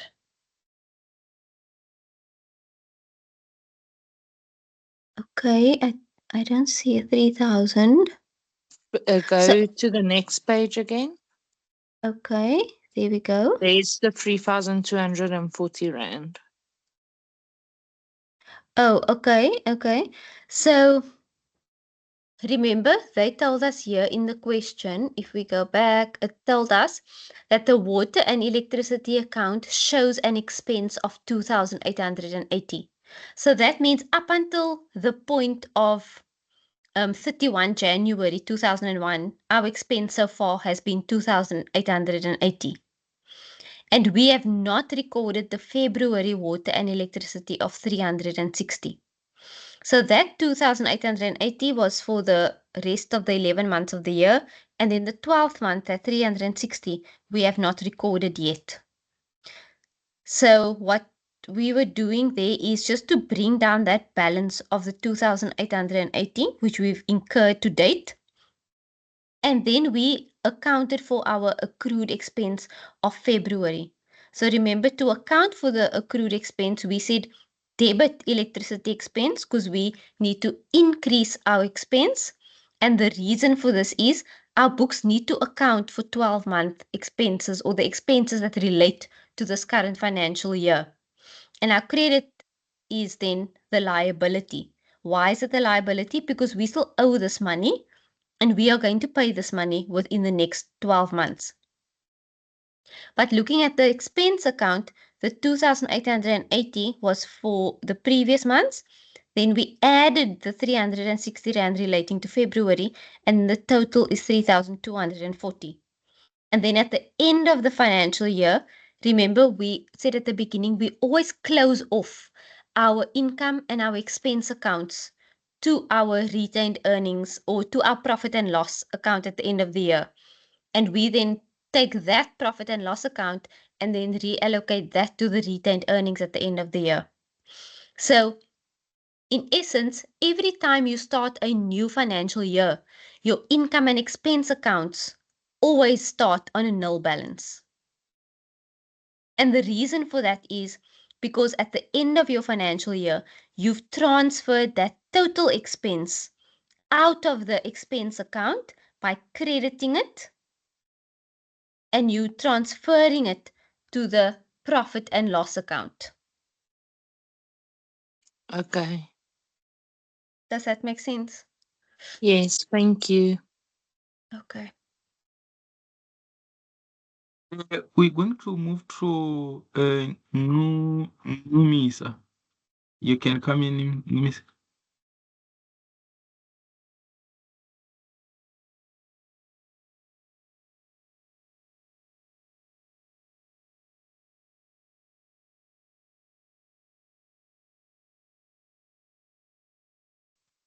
I Numisa, you can Evening. come in. You can, yeah, you are on the floor. You can come in. Thank you. Okay. Before I ask, I just want to know if I can ask something not related in this chapter. I'm sorted with this. I'm struggling with vet. Can I ask something? Yeah, What's the like we said, if there is anything that is not related to class, you are more than welcome to stay behind so that we can take those questions. But for now, we just want to finish this session. finish? Yeah. Yes. Okay, no problem. Thank you. All right. Thanks. Can we move to Zizipo? You can come in, Zizipo.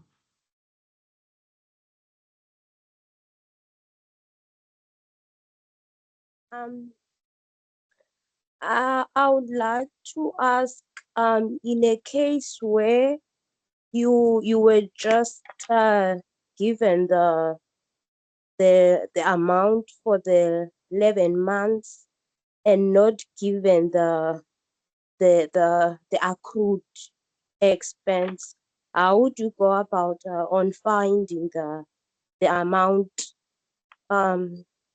the accrued expense? For example, let's say you were given 2,880 and you were told that it's for 11 months. How would you go about finding out the remaining amount? Okay, so what you would do is you would then determine what is the monthly amount that I would pay. So they've given me 2,880 and it relates to 11 months. So I would say 2,880 and divide that by 11 to get to a monthly amount, which would be 261.82. Then I know my monthly amount is 261.82, and for the 12th month, I will have to recognize that as well. Another way you can do it is to say 2,880 multiplied by 12, because that's what you want, divide by 11 months, because that's what they've given you, and you will arrive at 3,141 Rand, 0.82. That will be the same as saying 2,880 Rand divided by 11, because that's what they've given you. And then you get 261 Rand, 0.82.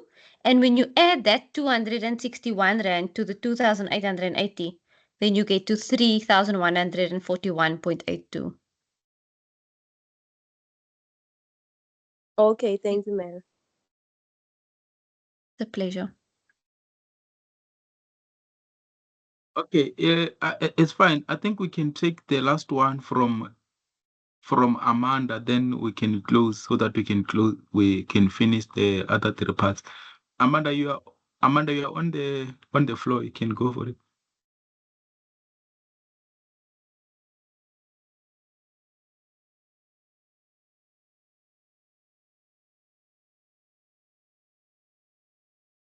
Hi, Amanda.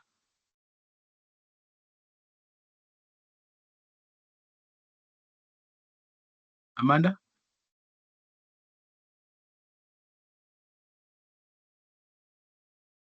Okay, it seems like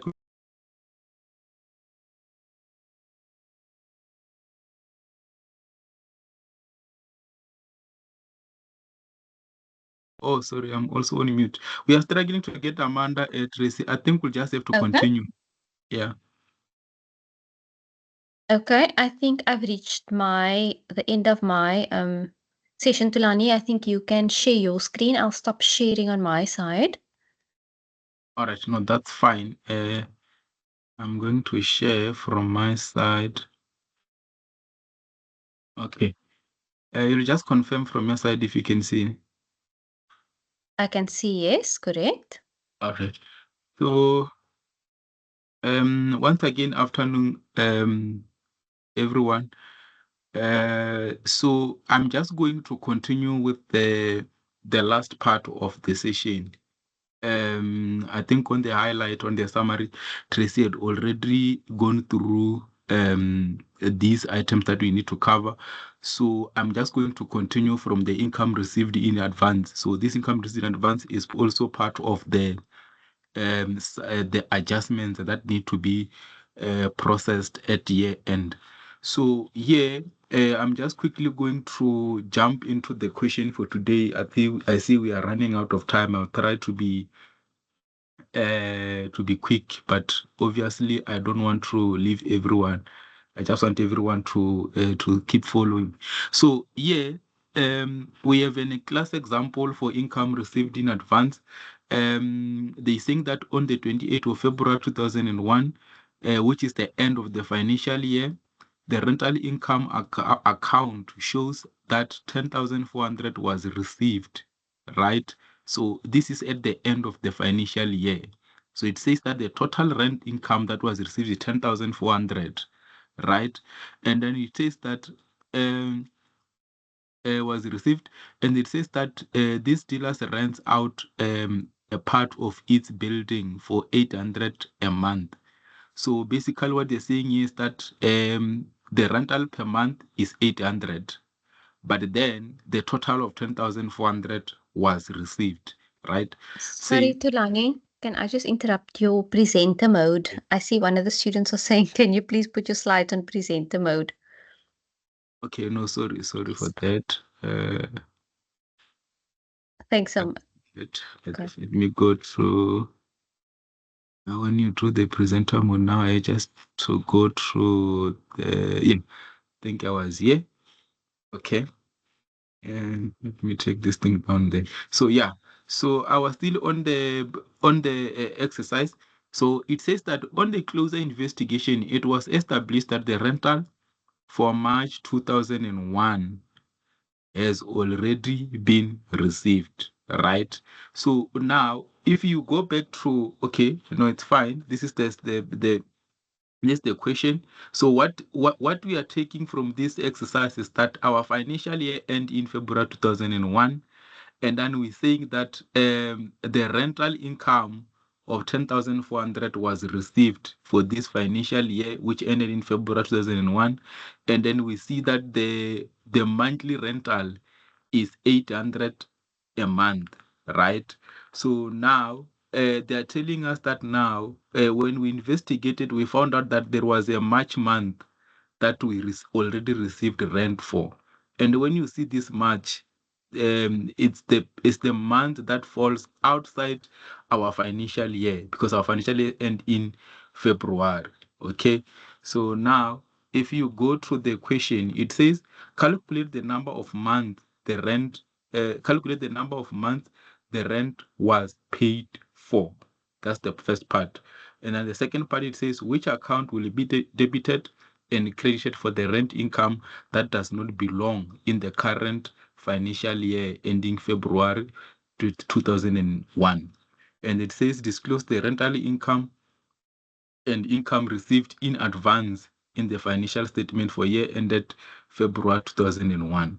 So now, if you go through what we call, when you go about calculating the number of month, remember we said that the total rental received was 10,400, and then we're saying that the monthly rental is 800, right? So now, if you calculate the number of months in which this rental relate to, you can see that we received the rent for 13-month period. I think even though the scenario it was specific to say that over and above the financial year, there was an extra month that we received the rent for, which is March.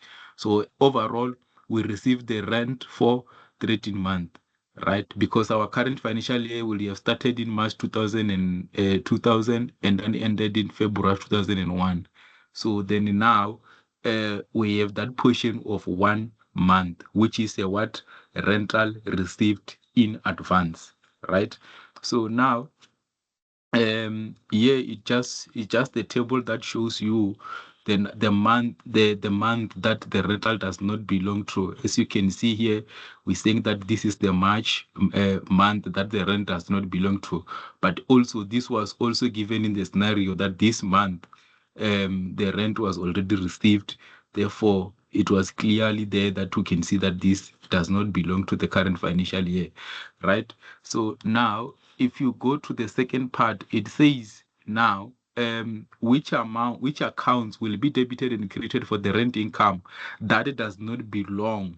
You see, that does not belong in the current financial period, and that portion or that month we would have seen from the previous slide, that is the March period of the rental of 800. So now it says that we need to identify the accounts that are affecting that 800, right? So now you will agree with me that the rent income received of 10,400 in our income statement will have been a credit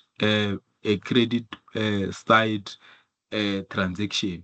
So now what we are doing here, we are saying no, the 10,400 that we received, there is a portion that does not belong to the current financial year. Therefore, we'll then have to reduce that 10,400 by 800. Hence, here you will see we are debiting the rental income by 800 and then crediting the income received in advance, which is a liability. I think Tracy has emphasized on this to say that with regards to income received in advance, we are saying that we have received money that does not belong to us. The person who paid us tomorrow can come back and say, I've paid you more, then refund me the money because we haven't rendered this service.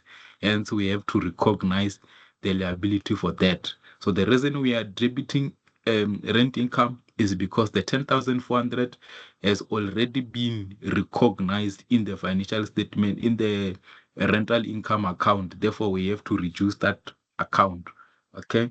And then the next part, it says we then need to post this rental income in the we then have to post this in the general ledger accounts. So now, if you start with the rent income, like I said, this is the adjustment that we are doing at the end of the year. So as you can see, we said that the rent income is an income, and the income has a credit balance.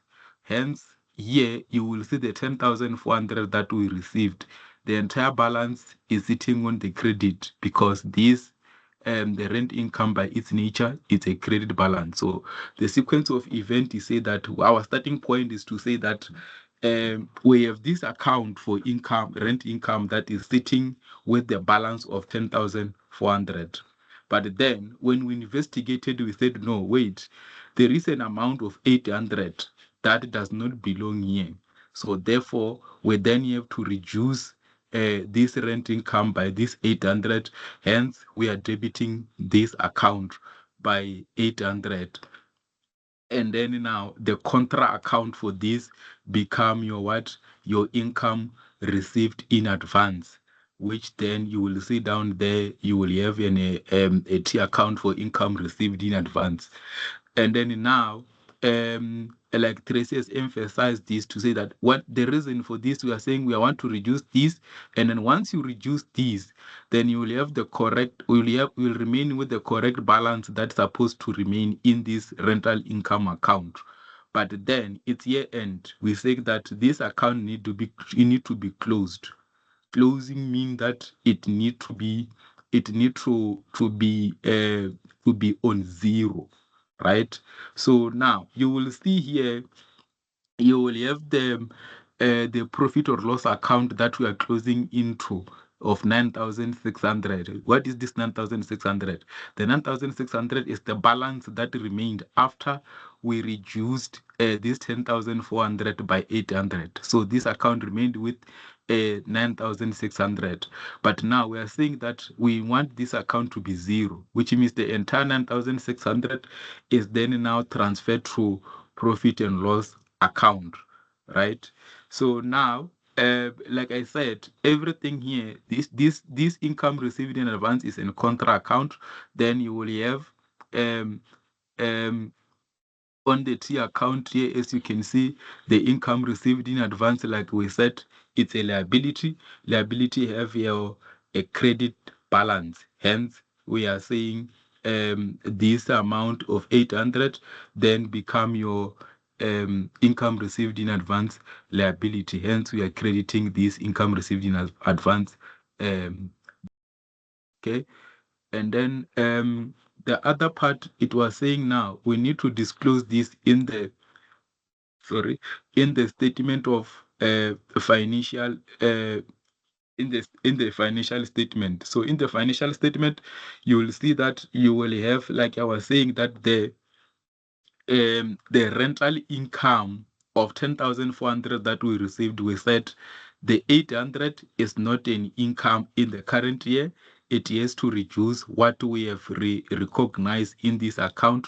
Therefore, you will remain with 9,600, like we said in the previous slide. So the income for the current year would be the 9,600, and then your what we call the income received in advance, which is the current liability, will then sit at 800 rand, right? I think I'm going to stop here for now before we then move to the other part, which is the income, accrued income. Tracy, you'll just let me, if there is any questions that we can take those, then we can move to accrued income. Delani, I do see two hands here. Let me just unmute. S. Dube. Have I unmuted you now?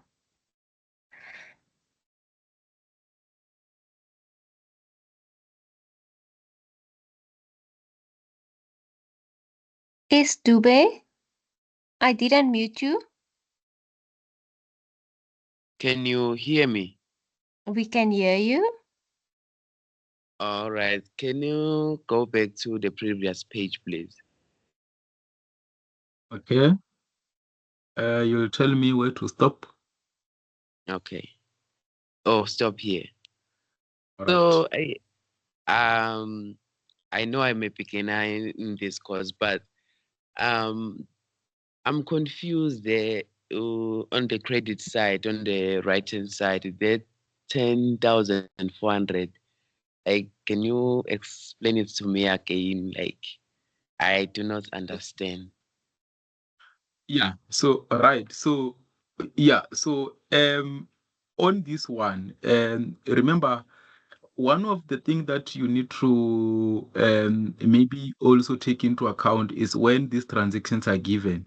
So in this instance, we are given the rent income, the balance of rent income that we received for the whole year. So in other words, this balance of 10,400 is given at the end of the financial year. They said you receive the total amount of 10,400 for rent, right? And then this 10,400 is sitting in your rental income account, right? The rental income account, it's a credit side account. Hence, the 10,400, the entire amount is sitting in the credit side. in the credit side under this count. This is the starting point. And what we are doing is here, we are saying that this 10,400 is wrong. It's not supposed to be this, but the starting point should be to indicate this 10,400 to say this is what we are given. It's the balance that we are given, and then we're trying to reduce this balance to 9,600 because there is a portion of 800 that does not belong in the current year, and then it's sitting in this account. So the Okay, 10,400 is given. yes. Mm. Oh, you have explained it well. Thank you, sir. Okay, that's fine. Yeah, I understand it now. Okay, we can get another one, Tracy. I said it's true. Yes. Let me just get to the chat here. Sakane, I've unmuted you.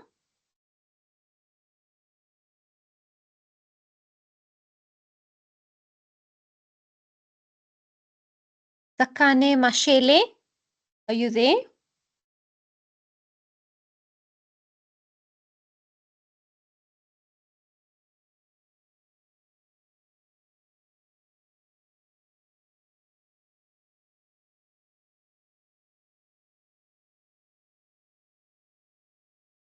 Okay, I don't think the student is responding. Yes. Let's take another. No, it's fine. Okay. Oh, all right. Do Are have you a there? second? Oh yes, I do have more, Tulani. Yeah. Kay Nkabane, you unmuted.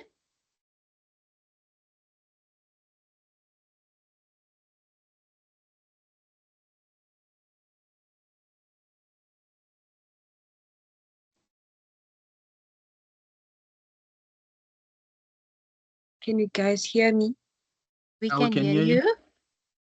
Okay, so I have a question regarding this credit and debit side here in this particular page. So I wanted to know, Guti, in the credit side, when we always credit and debit.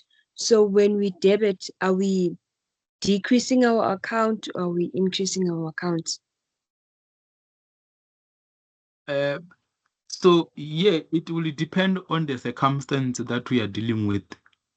Like I said, the starting point, and this is why I'm emphasizing it to say this is the starting point because this account, we were told that inside this account, the 10,400 is sitting there. Hence, we're saying the starting point is to show the credit for 10,400. But then now, we then identified that there is an adjustment that need to be done. So once you identify that there is an adjustment, then the next question will be, how is that now adjustment going to be done? Is this an adjustment that will result in this 10,400 increasing, or is an adjustment that will result in 10,400 decreasing?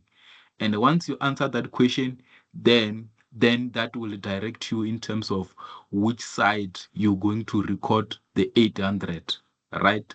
And then now, once you do that now, there is now the last step to say you need to close off this account, right? And then closing off this account, it's a matter of comparing your debit and the credit. So in this case, when you were, if you were, I was to close to hide this part here and say we only have this part 10,400 and 800, you will see that these between this and this, the bigger side is this one, right? So if this is the bigger side and then we want this side to be 0, which means that now we'll have to debit the difference this side, so that then now the this account overall it's 0 because it's credit minus debit, then it gives you 0. So to answer your question, it's not a given scenario where you're saying always debit or always credit. You need to analyze and then apply the sequence of a event, what's happening on the scenario that you are given. Okay, thank you very much. Yes. Okay. Do we have another one? Tulani, we Yes. do have more questions. Let me just check quickly. Sibahle, I've unmuted you.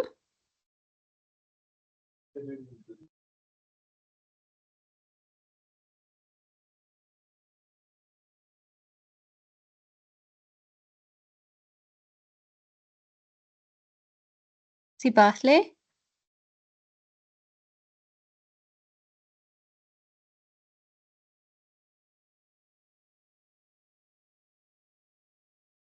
Okay.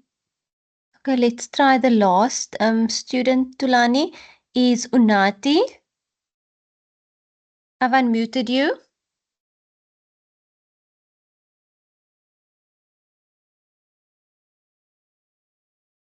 Unati CBC. Hello. Hi, Can you hear Unati. me? Sir, I actually wanted to help Nkabani understand the differences of which main accounts we can credit and debit. I don't know if you can actually draw something that I wanted to help her actually, or like on screen that she can see actually, like in Microsoft Notes or something. I'm not getting that, Unati. You saying? I'm saying like there's actually a method that I wanted to teach her, like that she can use that I think will be helpful for a number of people to understand on which main accounts are actually credited and debited in accounting. Like the 6 main accounts that I'm talking about are like dividends, expenses, assets, liabilities, equity, and revenue. So I wanted to like if you can share like Microsoft Notes, like that you can draw something like a T table that can show her which accounts actually fall on the debit side and which accounts fall on the credit side. That she can use to remember actually in when she's writing assignments or anything. I think it'll be easier for her to remember it actually. Yeah, no, I hear you, and then yeah, I welcome that approach. It's just that for now, we just want to finish this session. Okay, And okay. then yeah, because yeah, it can also drag for others on the line as well. So Okay. and I'm not sure. Tulan, Maybe I can hear you. yeah, Tulan, can you ask the students to post it on the chat? I think maybe it's referring to the EOL method. Can you post it Oh, on the chat, Okay, please? ma'am. okay. Thank you. Okay. Do we have another one, Tracy? No, that's all, Tulani. You can continue. No, it's fine. Let's just continue. I think we're just remaining with the few. Yeah. So now, the other adjustment that we need to talk, that we're going to talk to is the accrued income. Okay. So, like Tracy already indicated, the accrued income we're saying is the money or the income that is due to us, but we haven't received it yet. So, in other words, in that instance, we have to recognize the income for that, even though we haven't actually received the money yet.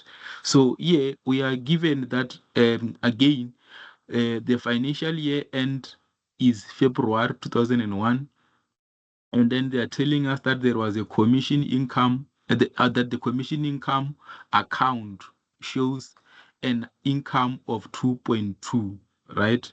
And then it says on a closer examination, it is established that an amount of 200 and in commission has not yet been received, right? So currently, this account is sitting at 2,200. There is a 200 that we received or we are entitled to, but we haven't actually received that money as at year end. Okay, so now the question is, which account will be debited and credited for commission income that has not yet been received? Okay, and then it says we need to disclose the commission income and the accrued income in the financial statement for the year ended February 2001. So, okay, so starting with the first one, the 200 that has not yet been received is an income to us. So in other words, we need to recognize an income for that. Okay, so how do we do that? You will understand that the income has a credit balance in the income statement. So now you will see here we're saying that we are debiting the accrued income, which is an asset to us because we are entitled to the amount, and then we are crediting the commission income because this is an income that we need to recognize in the current financial year. Okay, so those are the accounts that need to be debited and credited, and then when it goes there to say which are the account to be okay, I think I skipped something here. It's A, then it has to be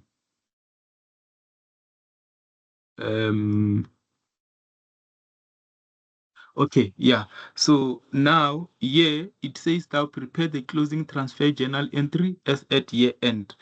Okay, so now how do we close this? Remember now, when we started, we said that there was an amount of this income account was sitting with the balance of 2,200. And we said that we missed the 200 that was not recognized, that need to be recognized, right? So when you recognize that 200, it means that now that balance of 2,200 will then add up to 2.4. Then now the commission income, it's an income statement item that need to be closed off at year end. So when you close it off, you will then have to debit your commission income and then credit the profit and loss account for closing off that account. Okay, so now yeah, I think this is the T account that will show it, that will illustrate it nicely there, that journal. So what we're saying here, just to explain it a bit, we're saying that now when we started, the balance that was given in this commission income was 2.2, right? And then we said, no, this 2.2 is not correct because we missed this accrued income of 200 that was not recognized, and it should be recognized. So when you add these two, it will then give you the 2.4. But we're saying this account need to be closed off. Closing off, it means that it needs to be zero. Hence, we will then debit this account by 2.4 with the contra account of profit and loss because we're closing it off to profit and loss. And then now the leg of the accrued income that we are saying it's an asset. The asset is the debit balance. Hence, we are debiting this accrued income account. So this is the contra account for that. Okay. So this was just the T account that illustrates the closing off and then those adjustments. And then now the last part on this question was just to show how we will then recognize that in the financial statement. As you can see in the statement of comprehensive income, we are simply saying that the commission income is supposed to be 2.4. So this is the total income that we should recognize in the current year, and then this is that asset is a trade and other receivable because it's that person that is not yet paid us to us is a debtor, hence we are recognizing a debtor of 200. Okay. I think I'm going to stop here before we go through. I think we've got before we go to credit losses. Just to take questions if there is any. I do see a hand, Tulani. Oh, Ismi's hand was up, but it has gone down. I don't see any new hands. No. Okay, that's fine. Then in that case, we can quickly move to credit losses. Okay, so the credit losses, this is in the past we used to call it bad debts. So basically here is where now someone who was owing you is no longer now in the position to pay you. Some of the instances of that might be because the person is facing the financial crisis and then all those other reasons. But the fact is that the person cannot pay you anymore. So in other words, that debt now has gone bad. So now on this in this case, they are saying that on the 22nd of January 2001, we received a notification that the debtor by the name of Tago is insolvent. And on a closer investigation, it is established that the debtor still owes us amount of 210. So what does it mean? This person has gone insolvent, which means that now the amount that this person is owing us will no longer be recoverable, will no longer be in the position to pay us, right? So which means that in this case we have to then write off the this amount that they owing us.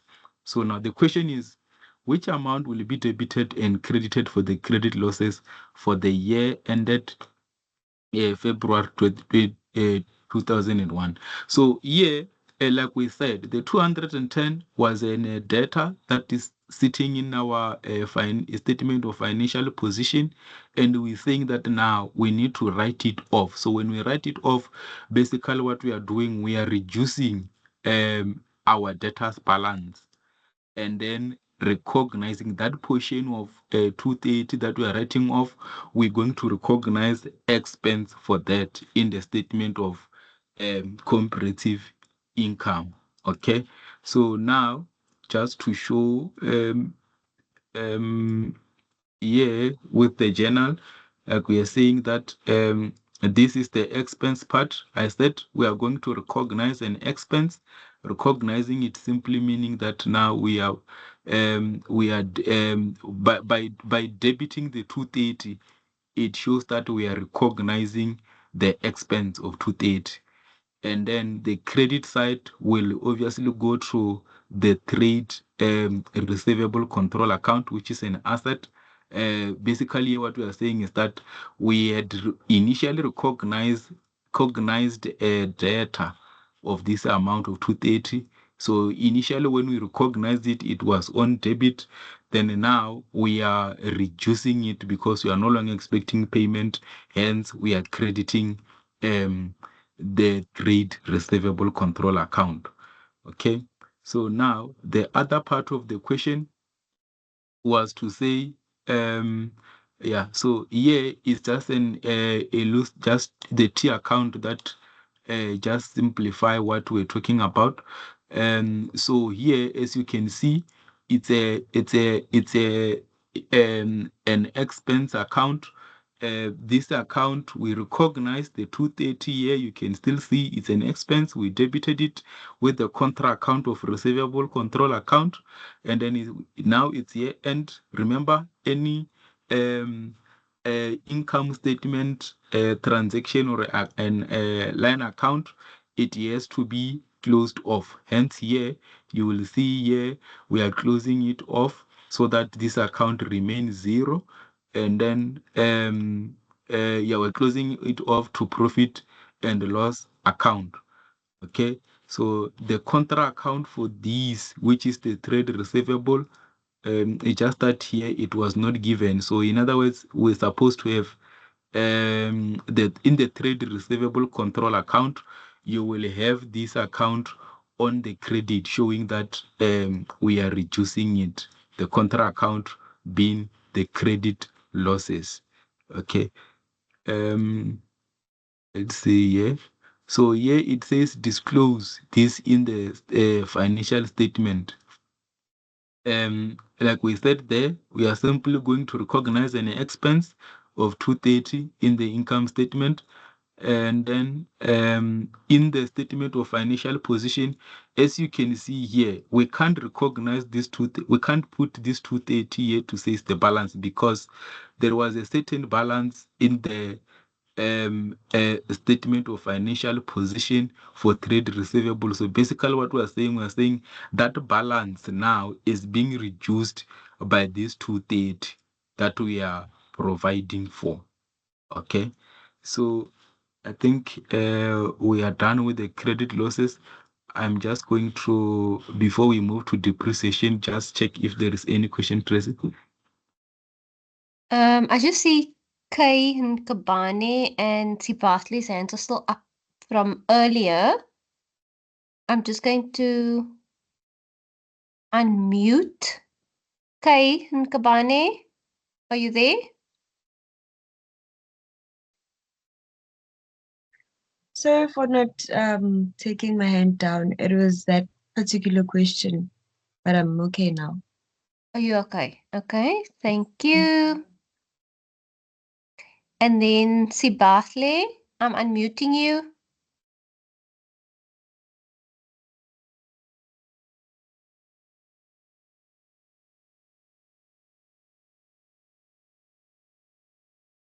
Okay, I don't think Sibathli is going to ask the question right now. No further questions, Tulani. So in that case, I think we can go through the depreciation. Depreciation, which is also one of the adjustments that we had indicated that we are going to go through. So now here we have this example here that says we bought a machinery for the value of 80,000 during the year, right? It was bought during the year, and then at year end, which is February 2001, an amount of 12,000 has to be written off as depreciation, right? So from the 80,000, we calculated the depreciation for this current financial year to be 12,000, right? So now the question says, which account will be debited and credited for the depreciation for the year ended February, right? And then it says disclose the depreciation expense in the financial statement for the year ended February 2001. So now, like we said, the depreciation basically it's a systematic it's the systematic a writing of what we call of the assets is through utilization. So basically what we are doing here, initially the 80,000, which is an asset, we have recognized the asset in our financial position, but then that asset, as and when we use it, we will then have to write off the depreciation, right? So how do we write it off? So when we write it off, we're going to recognize the depreciation expense in the statement of comprehensive income. Hence, we are debiting the depreciation expense because the expense increases on the debit side. And then the contra account for that become your accumulated depreciation, right? So it's debit depreciation and credit your accumulated depreciation. Okay, so now I think here as well it will also show you how the contract the T account will look like for depreciation.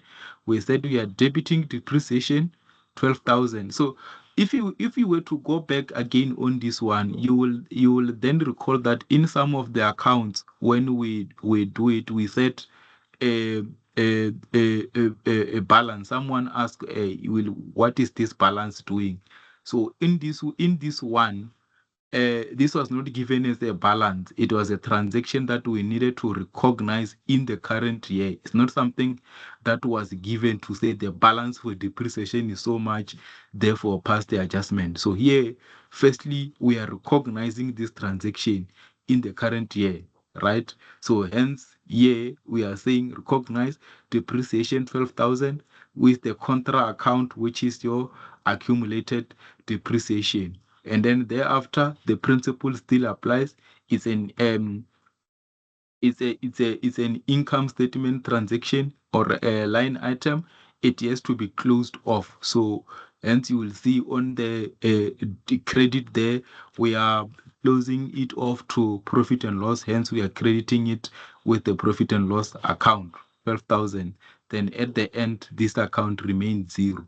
And then the contra account, which is now um, the contra account that we said that we are going to credit it. It's an accumulated depreciation.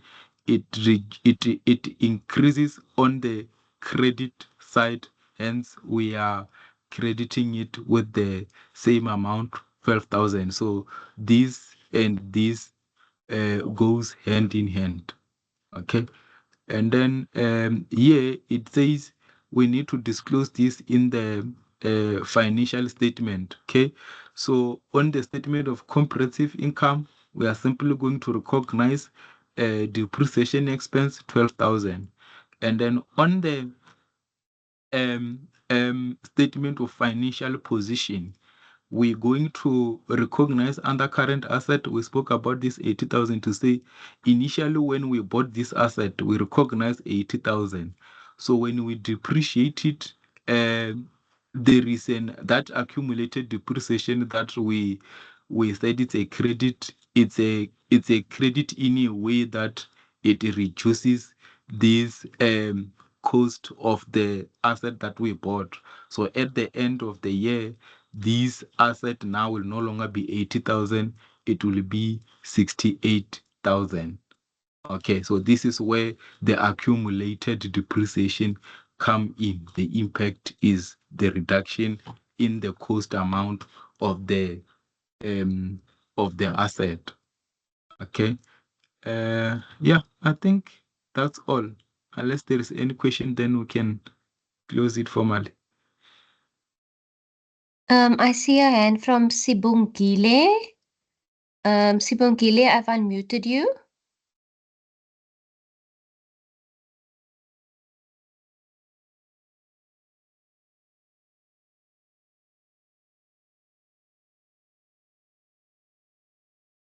Sibongile, are you there?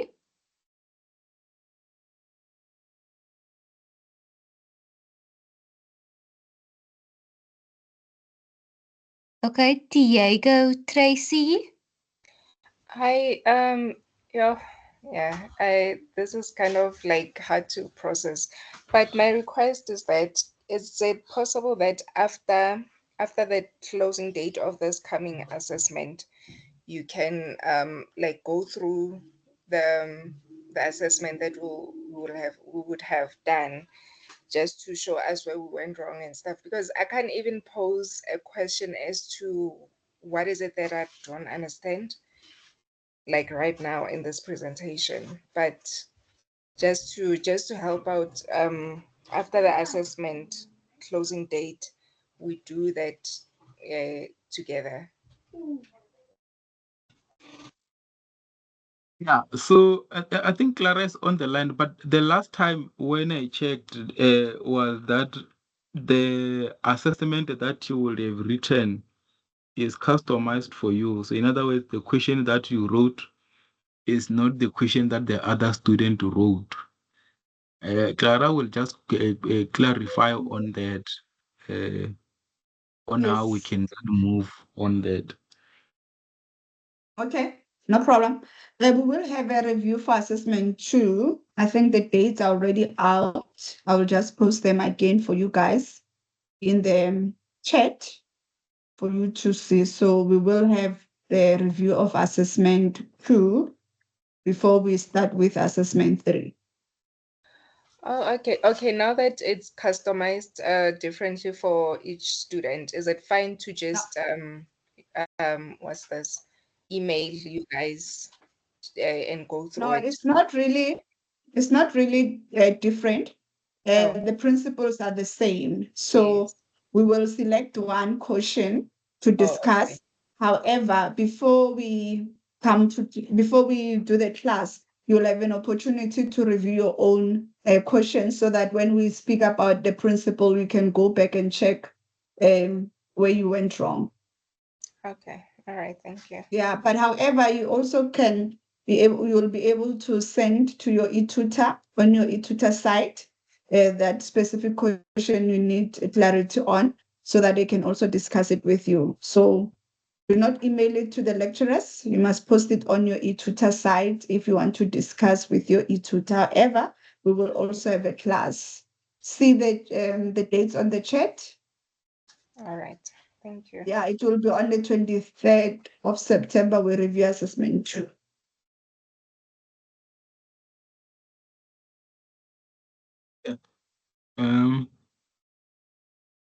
Okay. Do we have There's another one, Tracy? We do. Hmm? Sanele, I've unmuted you.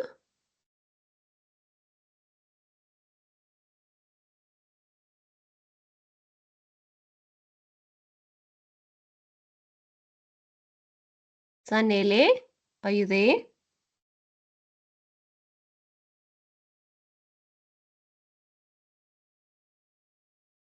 Okay, there are more questions. Tulani Zizipo. I've unmuted you. You can ask your question.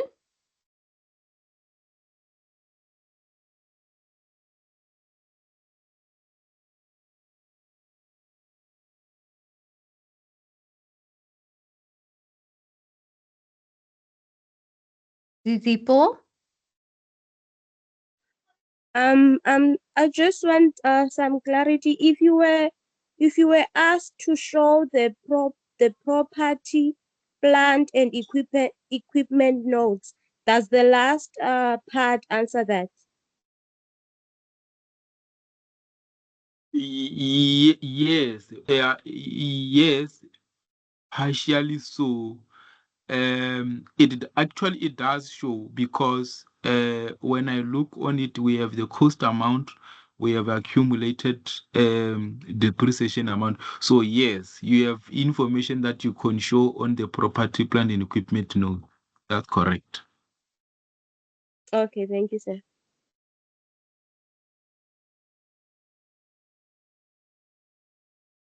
Let's just see. Boitumelo.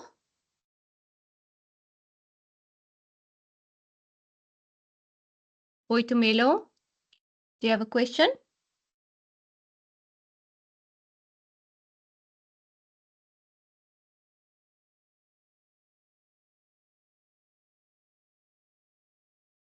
Okay, there's one more, Tulani, Mondli.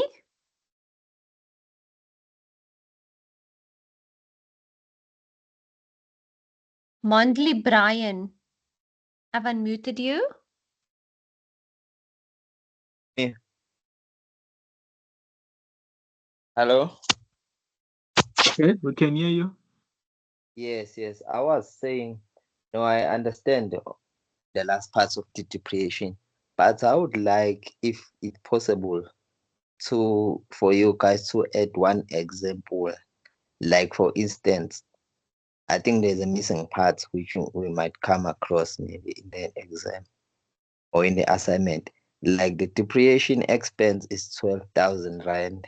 If the question was to say the depreciation expense was 12,000 Rand depreciated by 10% from June 2021. Can you please make an example with the percentage that needs to be calculated? Oh, so basically what you are saying, because in this example, depreciation was already calculated for us. So you're saying you want an example where it's not calculated, but you are given information to calculate that depreciation yourself. Yes, because I think this is more or less, according to me, like a shortcut, because the question might come with the percentage that needs to be calculated, especially not just maybe just the 12,000 depreciated for 10%, for example. It might still include that it was from June 2021. Mr. Tulani? Yeah, you can come in, Mr. Ngo. Yeah, that will be study unit 11. It will be part of assessment 3.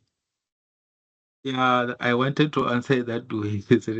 We have a specific chapter for that is testing that principle. Okay, no, I do understand. I also thought that because since you're posting the slides, it would be difficult to add something.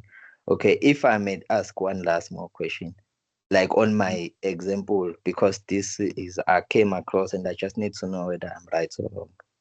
In this example of this depreciation expense for 12,000 depreciated by 10% in June 2021. Am I right if I was gonna say 12,000 times 10% divided by, if I calculate the months, it'd be June, July, August, September, October, November, December, January, February, divided by 9 times 12. If I would be saying 12,000 times 10% divided by 9 times 12. Okay. Mr. Brian? Mr. Brian? Yes. Let's pack it for study unit 11. Okay, no Yeah, problem. just because wait for study unit 11. It will be around 25 September. The class will be around the 25 September. Okay, no problem. No, I understand. No problem. Thanks. Bye. Okay. Bye. There's 2 more questions, Tulani. To Tapelo, I'm unmuting you.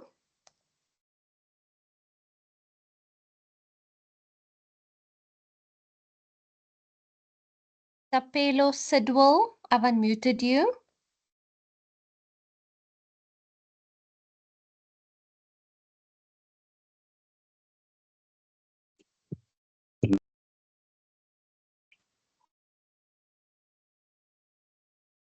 Hello, can you hear me? We can hear you. Evening. Yeah, I just want to. Hello. Okay, no, continue, sir. All right.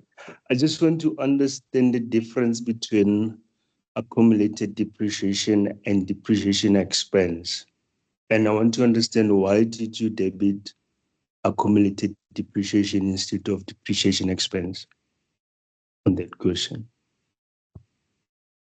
Okay. Can you hear me? Yeah, no, I can hear you. Yeah. Yeah, I will try to answer that, but it's also, I think it's also one of the principles that will be covered in study unit 11. But the reason for debiting depreciation expense, it's because the depreciation on its own is an expense. So basically what we are doing with depreciation, we are writing off the portion of the asset value that we have enjoyed in the current year, right?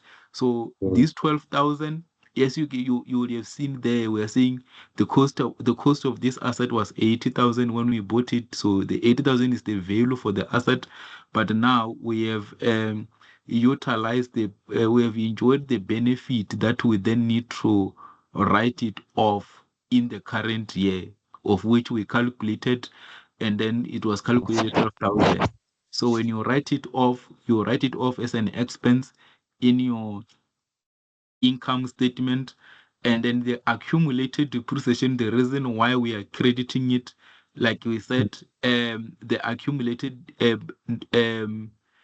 depreciation, it's a negative what you call it. It has a negative impact on your the assets carrying amount, right? Yes. So hence it has to be credited, so that then now that impact will then have to be shown on the asset carrying amount. Hence there you'll see the 80,000 is reduced by 12,000. Okay, but then I saw you when you close off the account, you debited the depreciation accumulated depreciation. Let me go back here. You mean on the depreciation? Yeah. Okay. Okay. That was depreciation expense. Okay, no. Sorry, my bad. I can see now. Thanks. Thanks, Mr. Tulani. All right. There are no more questions, Tulani. Or no more questions? No, we've covered all of them. Okay. No, I think with then in that case, then we can close. But I think there was 2 questions that we packed for end of the session. Maybe if we can take those ones. I think one was coming from Dave Banda. And then we also had one that was talking to a vet that I don't remember the person who asked it. But if Dave Banda is still on the line, then maybe you can take that.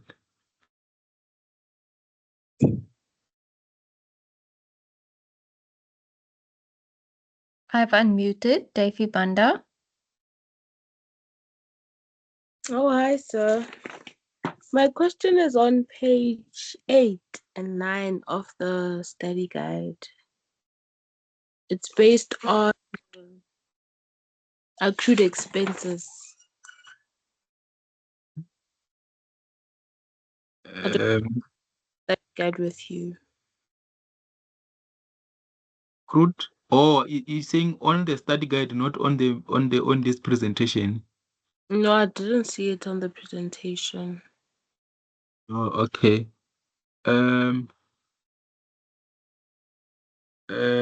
don't have it open here, that study guide. Let's see. I have it open on my side, Tulani. Okay, can you quickly go through? I'm I'm just going trying to to share also. my screen. Oh, okay. Okay. Are you there? Yeah, I'm trying to go through that page that you're referring to. Is page what? Page 8 and 9. 8 and 9. Okay. Here is page 8. So here in page 8, the water and electricity, it says it's 3,240. And then on page 9, it says it's 2,000. I just want to know how they got to 2,000 from 3,240. They got how much? Oh, so yeah, think I see here. So yeah, the balance before the adjustment, the balance for water and electricity was 2,808. Yes. Right? Then now there was this part, the accrued expense one that even though I didn't, I can see here that this was not recognized by looking at the side here. So basically what we are saying is that we recognized 2,880, but there was a part of 360 that was not recognized. So when we recognize that, then it then push the balance to 3,240. So in other words, our water and electricity account must be 3,240 in the current financial year, right? Then now we're saying this account, we need to close it off. When we close it off, we're closing it off with 3,240 so that the entire thing is zero. Hence now the contra account, which is this profit and loss, is going to be debited with 3,240. So the 3,240 is coming as a result of recognizing this additional 360. Okay, that one I get it. But the 2001 on page 9 is one that I don't get. Page 9, where am I? Is this not page 9? Yeah, here's page 9. Oh, yeah. Yes. Which one you not getting? Here I see accrued expense 360, which is correct. The reason for that is because we are recognizing additional expense for that. No, wait, it says, is this, you say true, but I only see 3,000. Oh, okay. So I think I have the study guide from. It's not the same as this one. So I'll just have to go through the one that's online to understand what I'm talking about. So Because I only see 360 here. Okay, it's fine. Thank you, sir. Okay.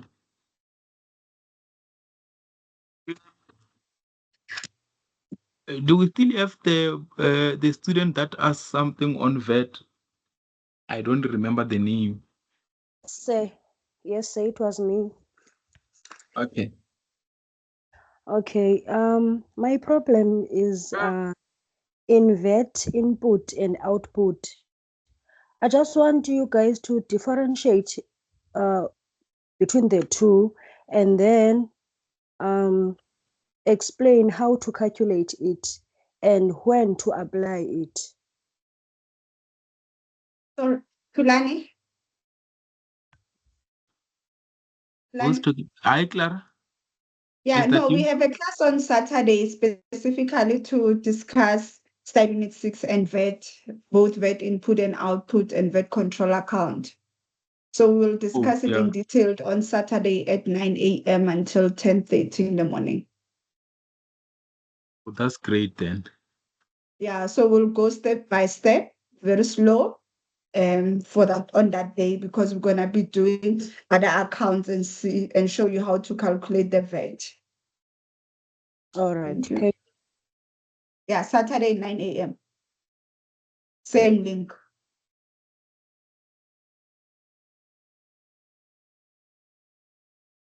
Okay. Okay. Are we taking more questions? We do have more questions. Do more. I've unmuted you. Hello. My question is, I don't know if you can hear me. Can you hear me? We can hear you. Okay, amazing. I just wanted to get a sense of how long it takes roughly to do the adjustment process. Like in a company, how long does it take roughly, like in general, from the year end until the complete financial statements? You're asking in general or specifically for the module? For the module. But just to get a sense of like the time frame that this would be expected, like to get the transactions, to make the adjustments, to close off the accounts. That how long does that process normally take? For me, I don't think it should take you long, because like we said when we started, is that we have those steps that you need to follow. Meaning that in a transaction you have to identify the adjustment that you have to make, and then which account it's affecting, and then how it's going to be adjusted. So it should not take you long. As you can see, even in this class example, we had those short transactions. So it was a matter of picking up where the adjustment need to be processed, and then how is that going to be processed. So in terms of the time frame, I think it will depend on the approach that you take. But believe me, if you were to follow these steps, it should not take you long.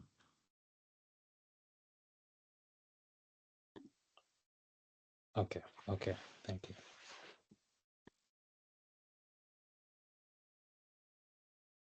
Okay, do you still have another one, Tracy?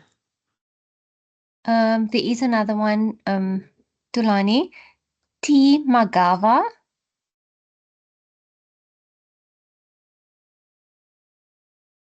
Evening. I just want to ask if it's possible that maybe we work through on an example on the study guide that has a long-term borrowing with a calculation of biannually interest rates. You think if you can have example that here that talks to what the borrowings and the interest rates. There's a question on the study guide for revision and a revision exercise on 6.5. The revision exercise, yeah, I think 6.5. Yes. Okay, because that sounds like a financial instrument. Clara, don't we have a chapter that deals with the financial instruments? It's under the study unit, it's under adjustments, where they're saying that the long-term borrowing entered on October 1, 20.1, according to the agreement, interest is payable biannually at a rate of 18% per annum. Can you Oh, share the so page number? What's the page number? It doesn't have a page number. It's under revision exercises. Can you post it on the chat? I'm going to, okay, let me try to post it on the chat. So you think your concern with that question is what you don't get how the interest was We are going calculated. to calculate it, including the biannual rate. Oh, Because it okay. needs to be entered on the journal. So now I want to understand how we are going to include the biannual rate. Okay. No, it's fine. I think a positive on the chat. Then we'll then you have to look at what we are looking at and then see how we can deal with it. Sorry, Mr. Tulani. Okay, you can come in, Mr. Mkoko. Yes, the question was discussed during our online class. I don't remember the date, but we posted the recording in our announcement because the question was discussed by our e-tutors during one of our classes. I don't remember the date of the class, but it was discussed. Okay, I'll go look Yeah, for that. go under our announcement. Maybe I'll check the recording. I don't remember the recording number, but it was there under our announcement. Okay, I'll go look for that recording. Thank you. Because it was this question of Sinwa, is what the name? Sina Mover Distributors. Yes. Yeah, yes. that one, it was discussed during one of our online classes. It was maybe I'm not sure, maybe it was 3 weeks ago, before this class, it was discussed, maybe 3 weeks ago, if I'm not wrong. Okay, I'll go check that recording. Thank you. Oh, bye. Okay, Tulani, we have one last question from Butlale Pawe. I've unmuted you.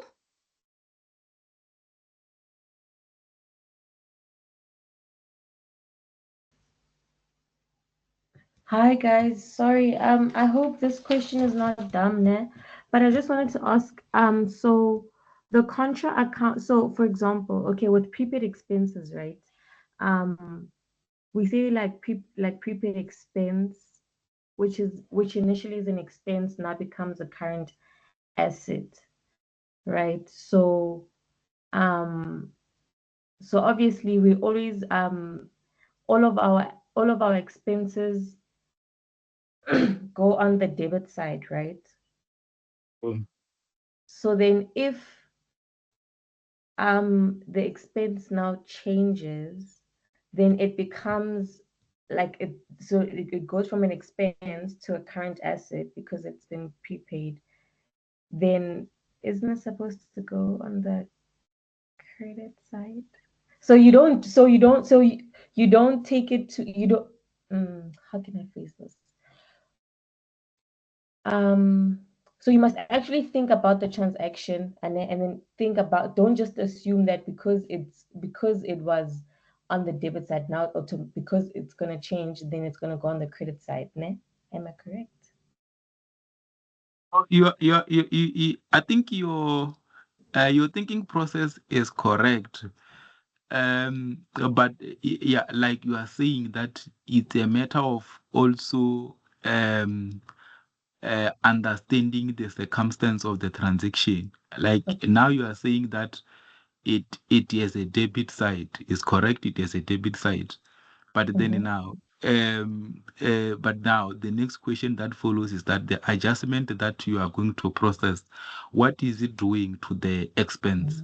So when you're saying it changes to prepay, it does not necessarily change, but we are saying that in that expense that is sitting on the debit, if you then now pick up that there is a portion of expense that it was prepaid, so basically it's not supposed to be an expense now.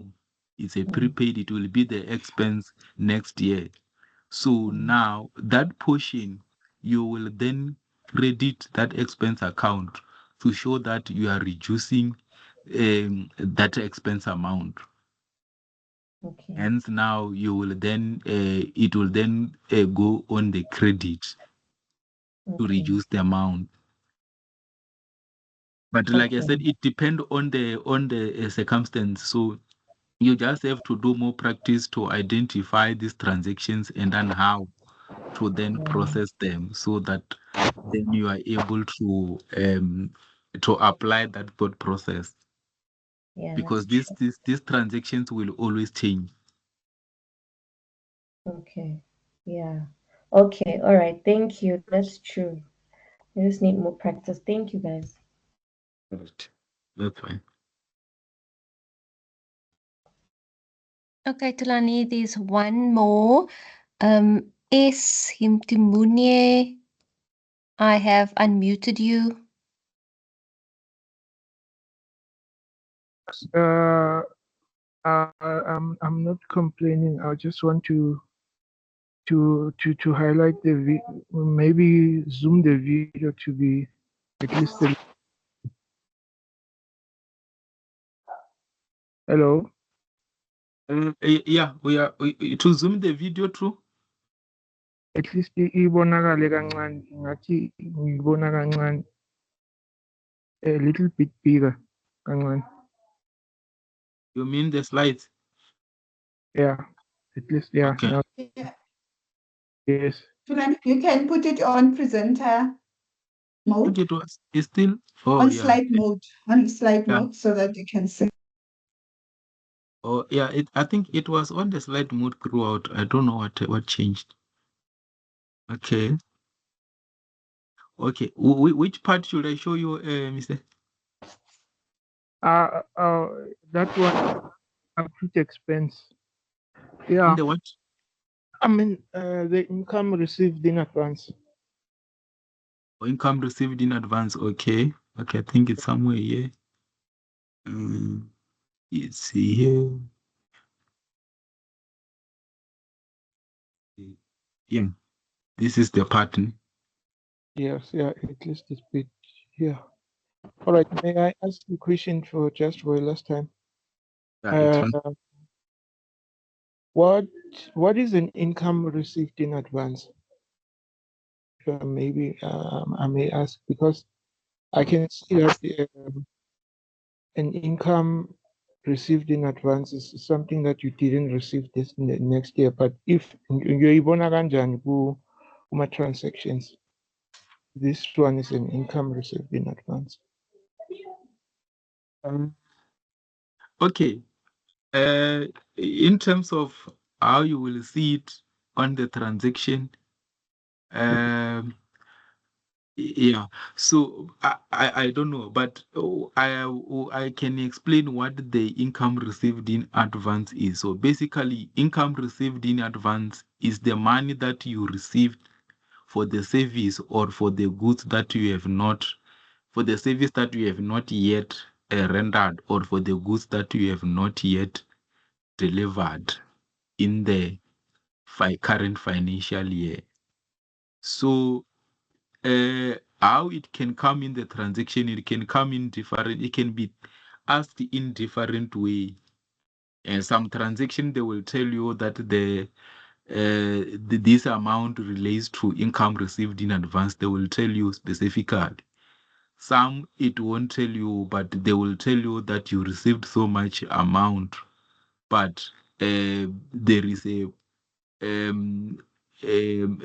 a part, like for example, if you look in this one, you were given the total of 10,400, but now they told you that this 10,400, it was received in the current year, and then they said there is 800 that inside the 10,400 that relates to the following year.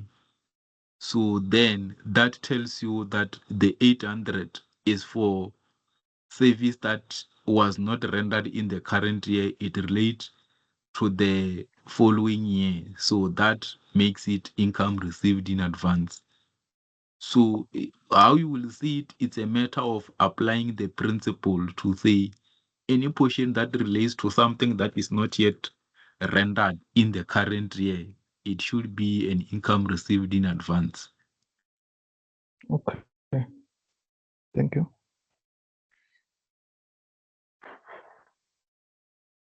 I'm covered, I think. Okay. All right, no, that's fine. Right, let me raise the hands. Do you still have another one, Tracy? No, Tulani, I think that's the end. Okay. In that case, I think we can proceed to close. I don't think we have anything from our side, but yeah, from my side, and then from from my side, I just want to thank you guys for attending this class. For me, it was the engaging one. As you can see now, we exceeded it by an hour, which shows that it was an engaging one in terms of questions and then all that. But you guys still have platforms where you can still raise these questions, and then we'll attend to them as and when they come. You don't have to wait for another class so that you can raise questions. You can ask these questions on the WhatsApps, on the main site, all those platforms. You can post them. We'll attend to them. That's from me in closing. Thanks.